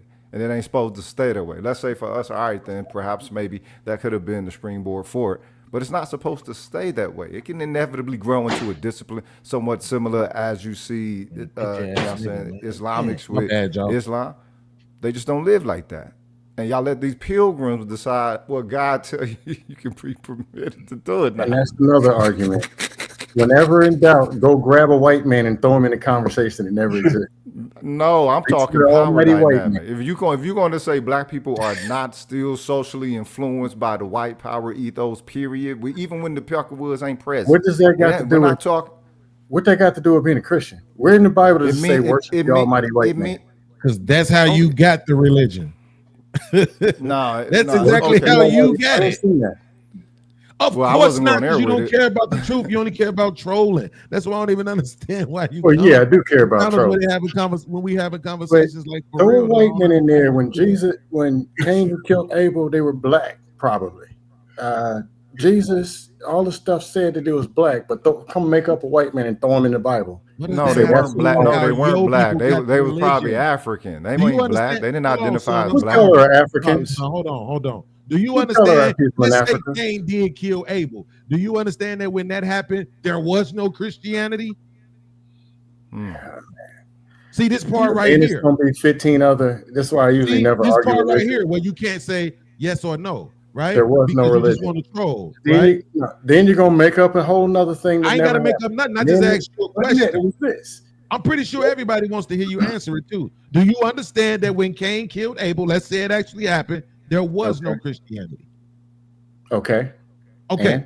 You understand that? Okay, so that means again, no, there wasn't the statement that Christianity was given to you by the white man. What we're talking about is the religion, not the stories. What did I say that had anything to do with white? And that thou shalt worship the Almighty. Questioning the brother bringing white people into it. When the actuality is that's how your people bringing here their influence. Religion. Not just white people, because black people protect their fucking influence as well. So even the disembodied aspect. Where's this mysterious white guy that what's his name? Is it Brad? No. So do you think people live to be 400 years old? That's how long we've been here, according to your belief. One dusty question at a time. That I did. One dusty question at a time about something that I never said. One at a time. Asked your question. You said, "Where's he at?" I'm telling you, he died 400 years ago, probably, because that's how long we've been here. Next stupid ass question. Who the hell is this nigga you feel the need to entertain? That right there. The cost that is involved. There's 1,000 of you. I said, close them doors. Ushers, close the doors. It's the same thing. Yo, the little whippersnappers is a funny ass. When anything, grab a white man, throw him into something, and say that's the problem. And yes, absolutely, because everything on this particular continent is their fault. Everything. But hold on. I'm not saying the white man is. I'm not saying the white man is the problem. What I said is the problem is what I said is the problem is the believability of the people. The fact that they will believe so deeply, so swiftly, and lead by faith, not by sight. All right, but perhaps maybe they need to be utilizing a little bit more of that damn sight that. Okay, so you're taking problems. You got a delay right now, son, for some reason. Huh? Unless that's my shit. So you take people and then blame that on the religion. and then go outside of religion and see even more screwed the hell out of people and say, man, that's what we all got to do because the religion is making these people do what? See the last part, how he added that in there, lost the translation. See, it's like they act like we don't hear them when they talk. You're glorifying the gangsters. They independent thinkers. Absolutely. No, they follow gangsters. What are you talking about? Gangsters is then they goofy, follow hella COs. goofy. What are you talking about? And they kill one another. Why am I mad at you? Why am I gonna be mad at you? Because you made your independent choices. Because this is what I said, lost the translation, what he's ignoring. I said they made their independent choices. Rewind the tape, and I said suffered the consequences of their choices and made it home. Did they make independent choices, or they following yes, the and OG? they suffered the consequences of those choices and made it home. And made it back to the home that they poisoned. Made it back to the home that they poisoned, preyed upon, and preened, motherfucker. Everybody poisons the hood. What are you talking about? Mothers poison the hood. Fathers poison the hood. All right, even as a troll, I can't keep up with what y'all saying now. Wait. See, this is what I'm saying. Don't run from shit. Respond to it. I don't know what the hell you're talking about. Is it? I'm not talking to you right now. I'm talking to Son. Son, is it true or not? Roguish. Who doesn't poison the hood? I'll wait. What you mean? Who doesn't poison the hood? Me. The hood is. How are you getting only lost? fucking poison. How is that even possible? Just the fact you probably one of those people that refer to the hood based off of the stereotypical, detrimental state and criminal perceived criminal element that is. That's why you glorify gangsterism. So glorifying them is by saying they made their own choices, suffered the consequences, and they made it home. That's glorification. Great. Thank you for letting me know that. I didn't know that. But let's go again. I'll ask you. Suffer their consequences. Why? Simply because they went to fucking prison? Please they ain't the only place that they owe. You paying these Peckerwoods. What the fuck they pay back to the hood? That they done fucking poison and set up all that mega murdering. Well, are you kidding me? What they pay back to the hood? We understand. Okay, you paid your debt to society, to white society. Fuck these devils. They don't count more than the hood. Absolutely. They don't count more than the hood. So who don't poison the hood? Do mothers poison the hood? Get out of here. Now you want to defend gangsters like he want to defend Christianity. All right, then, so you finna defend your religion, huh? I ain't finna go that back and forth with you, nigga. Nah. Nope. Nah, that's your religion. You can't be intellectual and stupid at the same time. That's your religion. There you go. It's not a defense of them to ask you about another demographic. Do you understand? That's what racist white people. I'm not going to go back and forth with you. Nah, you defend. You don't have to. Like I'm trying to have a conversation with you. Nah, you're not. Nah. Yeah, I am. I'm asking you questions, and you're. Let's give it back to the host. Let's give it back to the host. Everybody's going to. I'm not finna talk somebody defending gangsterism, cuz. So that's your problem. So I'm muting. Me by saying I'm muting. Okay, I'm muting. 1, 2, 3. There you go. Mute up. I like it when stupid people go on mute. It's perfect for me. Right? So I want everybody to see this, and all the people who will see this tomorrow when I react to it. This is what stupidity looks like, right? When somebody is trying to make the statement that you can't question one thing without glorifying or validating the other thing. See, that's what racist ass white people. You good? Right? You good? We just saw this recently. Right now, he want to unmute. Now you want to equate somebody to a Peckerwood. Now he want to talk. Now you want to equate somebody to a Peckerwood. Right? You out of pocket that time. You out of pocket that time. I burnt you and Angry Man on your motherfucking channel, nigga. I remember you. Wait a minute. I remember you. I remember you. So recently, black man, I don't know if you saw this. Let me show you how this shit works. Let me show you how stupid. Whatever, cuz. Whatever. So when the white lady called the little 5-year-old kid the N-word, they used that scenario to broach a conversation about black fatigue. And nobody said, that's them. You're trying to validate the woman calling the kid an N-word. Who didn't say that? Everybody that was everywhere. The conversation about black fatigue. Who were you listening to? Every channel did a show about black fatigue. Who were you listening to? Where they wanted? But now all of a sudden, if you try to have a conversation about one thing, it's automatically validating the other one. Man, please stop. You're just trying to substantiate your own argument. All right, then. Because that's what you're supposed to do. Nah, that's what intellectual people do. They you don't have one, dog. They don't just make dumbass claims. Look, you defending gangsterism, dog. You don't have one. You can say that shit all you want to. If anything is supposed to be mob, if anything is supposed to be mob, it ain't supposed to be gangster, and even more so, it's supposed to be business. You mark motherfucker. You ain't supposed to be gangsters. Gangsters Absolutely. is the I got shit you. that motherfucking mob get into when they can't be gentlemen. When you can't handle your shit like businessmen, then you get into some gangster shit. You do not stay in a fucking gangsterous state. That's bad for business, right? Got you. Lost in translation. Do you think I was defending gangsterism? No. Checkmate. See, I don't care what stupid people think.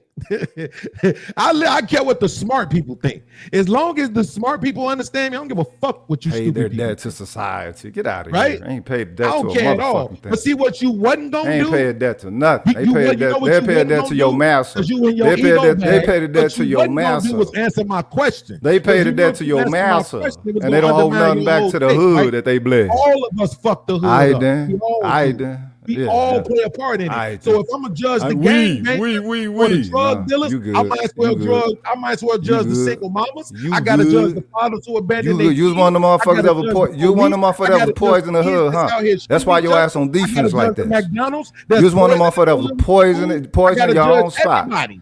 Understanding Not that just you those still got to people. deal You with see these how that devils works? See, if and I'ma motherfucking extend snakes from grace, I'ma inside extend it to that doesn't want to use the earth, wind, and fire energy for our shit. That's the You know what I'm difference saying? between me and you. You got I to don't do pick you and got to choose. do something out of pocket Everybody to the gets hood. the Now smoke. you're Everybody can get the stop it. grace. Stop it. Stop it. You just talking. Stop it. You the one talking. Let's let the host talk. Let's let both of us stop. Obviously, he wanted me to talk, or he would have told me to stop. Black man, can you, That's what I'm talking about. That's what America wants. That part right there. hey, black man, can you pull up Bishop Sugar Meat Sam? How the hell you got all these clips? The damn screen yard only hold 100. Pull up past the collection plate and Bishop Sugar Meat Sam. Hey, we got banana clips over here, man. Hey, why the hell is it still daylight? What time he at? This is some racism shit. You see the white man? Hey man, they don't call it the best coast. The for white no man reason, got the man. sun up over there where you at. They don't call it the best coast for no reason. You feel me? Give me the East Coast. Down there midnight, this nigga Excellent. chilling and getting Standard Time is suntans the and best. shit. Central Time is the best. You know, that's the reason why we have to take one topic at a time, because what happens is like Bean said, well, load the banana clip up with straw man arguments, and then we go around in circles, man. It is crazy. That don't do us no good. So that's the reason why we do one at a time. But Beans is correct. Yeah, lost in when people throw white Jesus in there. I'm so mad that he said you're the only When one people who just reach and throw the white man in anything, that's when it's just time to just say anything. Like you got to be able to pew. Why did that shift your focus more than anything? How is it that these programs are so non-existent to you in the subconscious mind of black people, particularly those who are? What are you paying attention to? What are you paying attention to? I'm in South Dallas. I see the shit, cuz. Hey, Roger, so you in Dallas for So real? you saw white Jesus walk in water. That's I'm in what Dallas. you saw him. I see. You brought him up. I see him walk around with the T-shirt that say "blessed" on him. I see the one with the Jesus hats and all this stuff, and I see them looking disheveled. I didn't bring it up. You did, so you explain it. I see around here all these homeless people, all these homeless black people out here that got that shit on there, still having the faith, I guess, that you're supposed to have or whatever. And what does any of that got to do with anything I said? A homeless dude in Dallas with a white Jesus shirt on. This is what you call a wife beater. Did I say anything about a homeless dude and a white Jesus? I'm letting you know. You know what I'm saying? I'm letting you know. You see them with their faith out here. That blind ass faith that I was speaking of earlier. Those people. You know what I'm saying? That's what I'm speaking of. You got mad because I mentioned the white dynamic, which does play a part within black reality. It's my I'm probably one of the people that try to run from that. I think that's weird. But that's the representative of Christianity. I see it out here. I don't know if you can hear it out here. I don't know if you hear it or not, but Black Man was playing the clip with Brother Jamal. He was questioning, how come the church was, the white folks make so much more money than the black church does. So that's why white Jesus got inserted into the conversation. Well, even Brother Jamal. He deserved to be there. Raise your hand if you're subscribed and you worship Brother Jamal. Anybody? So we grab the worst narratives and just throw them in there and say that's what you, because me, Black Man, and some other people are Christians. Y'all throw Brother Jamal and the goof doofs on us. like we related to him and we the ones funding him. That I just shared one with you. This is how I'm finna start ending my show. What? You sent it to me? Yeah, it's in there, and I shared it with you. Not in the thing. Inbox. No, right here. You put it down here. Hold on. Yeah. All over everybody. Skip. Skip. Yeah.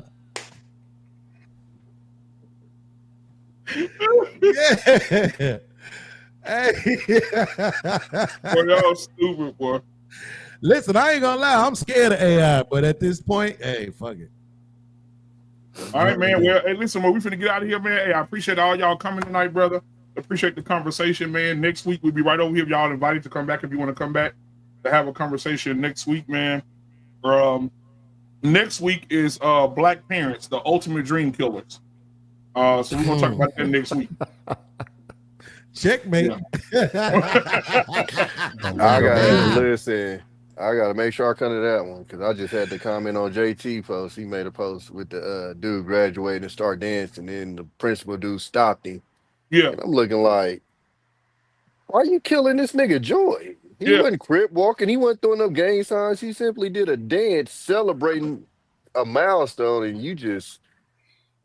Oh, he got the rest of his lifetime to dance, man. Walk your ass straight up. Hey, there you go. If that white man come out, you are. I thought we killed that BMU. Man, ain't no white man. Shit, that's black African blood. I'll save some of it from next show, but the one thing I'll tell people right now, the one thing that I didn't have no issue with the brother telling him, get your ass back there and walk straight, motherfucker. You know. Yeah, but look, this is my only problem with it, man. That's all we used to do. Why is that? So we don't look a fool. I can tell you why, Tommy, because they just had the outbreak at this other graduation. It was another graduation where the whole, like damn near the whole graduation was twerking and dancing and jumping all around. Are you talking the females that all graduated as doctors or whatever? Yeah. They got a field trip with some boys there too, though. There was a whole bunch of female doctors and dudes, and they was out there, them girls out there throwing that ass, and they just graduated. I could make the argument, Tommy, he was just trying to prevent that. There was one on the high school down in I think it's Texas or something. That's what they do. It's sort of a ritual, just that somebody posted it. Yeah, the man is still. Let me ask you a question. Please, let me ask you a question. Is it okay for you to twerk on your fifth masters, or is there a twerk limit? I'm sliding, I'm riding through the back like mustard on a beat, bro. Deep bird in rap. He a freak though, man. Damn, call like Ember Lambs. Tell him breathe. Let them boys to the cross, they walk around like these.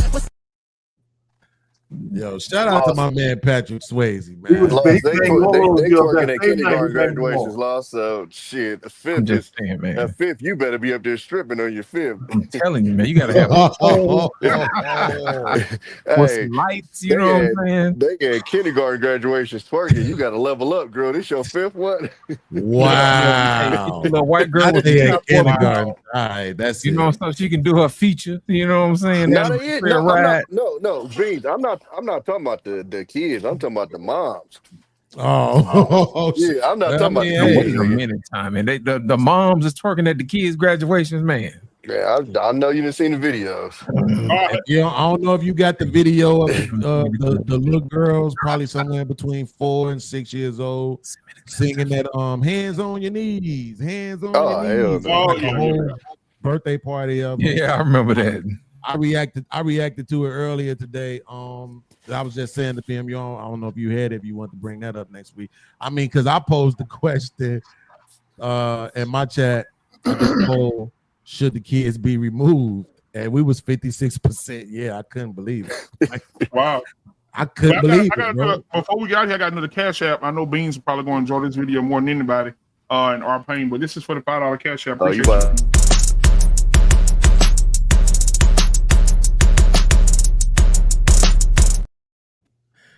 Yo, I ain't gonna lie, man. I'm older now. That shit's too much for me, bro. Wait. That's a new one, baby. I ain't seen it before. That ain't new.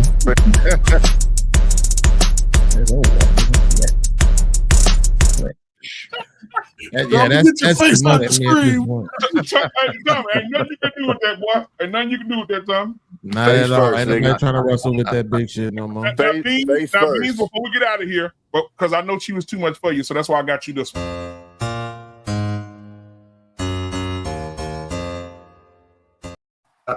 You okay with that? I hate the internet sometimes. Like, I like the fact that anything I want to know like that, but also what I don't want to know like that. Well, you could, or you can go with Scam's ex-girlfriend. Oh no, not that again. Oh man. Or you can go to the barbecue. Oh, that's crazy, bro. It's on you, man. Whatever you choose. I mean, we got something for everybody. I'm telling you, at this point, I think it's you know that whole thing about the BMI and the weight classifications and stuff. Yeah, can't argue with it no more. Well, they said big bag bitch, get to the bag. They said big bag bitch, you want a snack? Well, this big bag bitch, she got the stack. So put big bag bitch clothes on the rack. Ooh, on the macaroni, move and shake it for me. Ooh, we shaking and quaking. The brands are phony. Ooh, the brands are phony. Ooh, they need a Tony. They need an Emmy, Oscar, Grammy, cause the shit baloney. The way they be faking like they're making all the sizes. If you ain't got at least a 4X, you ain't trying. Ooh, so give it to us, baby. Give us our guy. Give it to us when we step on the spot. Ooh,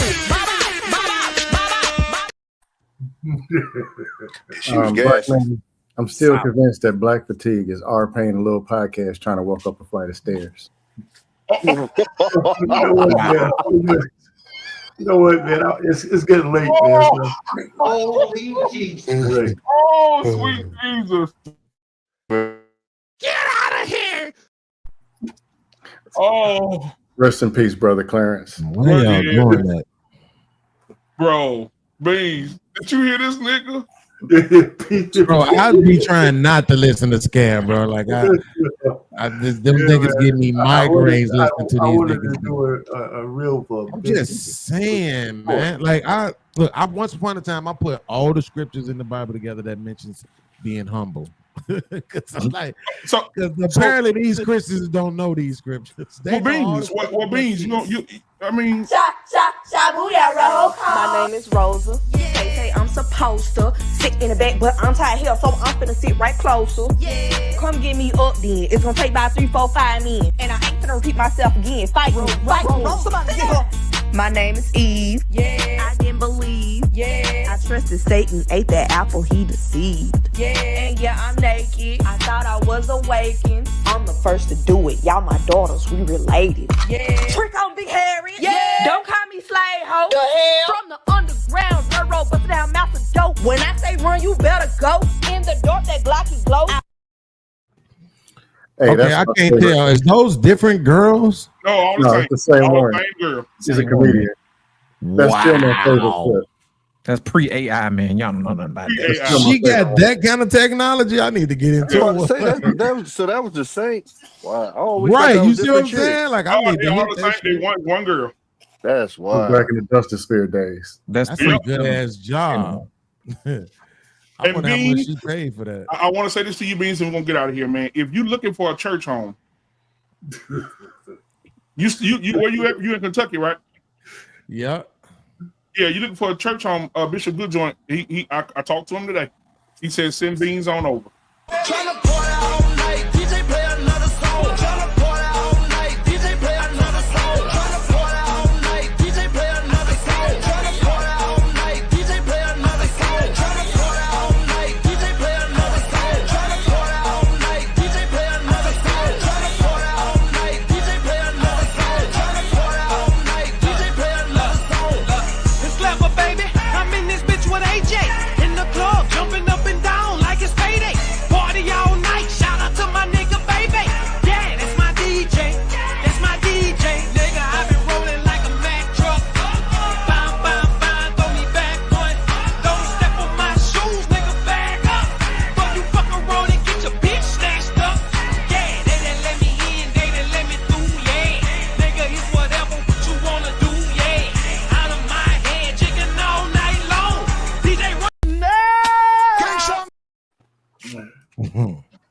Hey man, that boy behind me.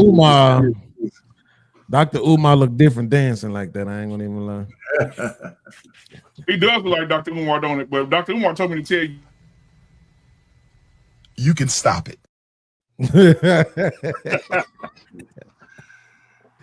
This nigga, you running 2 StreamYards at the same time? How you get all these damn questions? Hey, bro, when that nigga told, I'm gonna say this, we finna get out of here. When that nigga told Mike Wilbon, called Mike Wilbon a bald head midget, boy, I damn near died. Fat, bald head, no neck midget. I sentence you to 3,000 lashes for conduct unbecoming a black man. Wait, Mike Wilbon is the ESPN dude. Yeah. What the fuck Mike Wilbon do? He said something about I think he with a white woman or something. I don't know. He got caught with a white woman or something. And that boy, Fat, bald head, no neck midget. I sentence you to 3,000 lashes for conduct unbecoming a black man. About dumbass. He might have been talking about Roland Martin though. No, he was talking about Michael Wilbon. Is that right? Bro. Yeah, he was talking about Michael Wilbon for sure. That shit is, I ain't gonna lie, that's funny. I'm not even gonna lie. He said that shit with a lot of passion. Damn. But all right, man. Hey, I appreciate y'all, man. Next week, man. Listen, black parents, the worst dream, just they destroy black kids' dreams, man. We're gonna talk about it next week. The ultimate dream. Scam, man. Revenge is a dish that's served cold. Because the question is this: how many times have a kid gone to their parents and said, "Mom, I want to be a doctor," and the mama said, "Who finna pay for that shit?" You got some doctor money. You got some doctor money. So we're gonna talk about that next week, man. So y'all all invited to come back next week to have a conversation. Scam, I'll send it to you, Scam. I'll send you the link, but everybody, whatever. But yeah, all man, right, that's it, man. I'll holler at y'all later. Peace.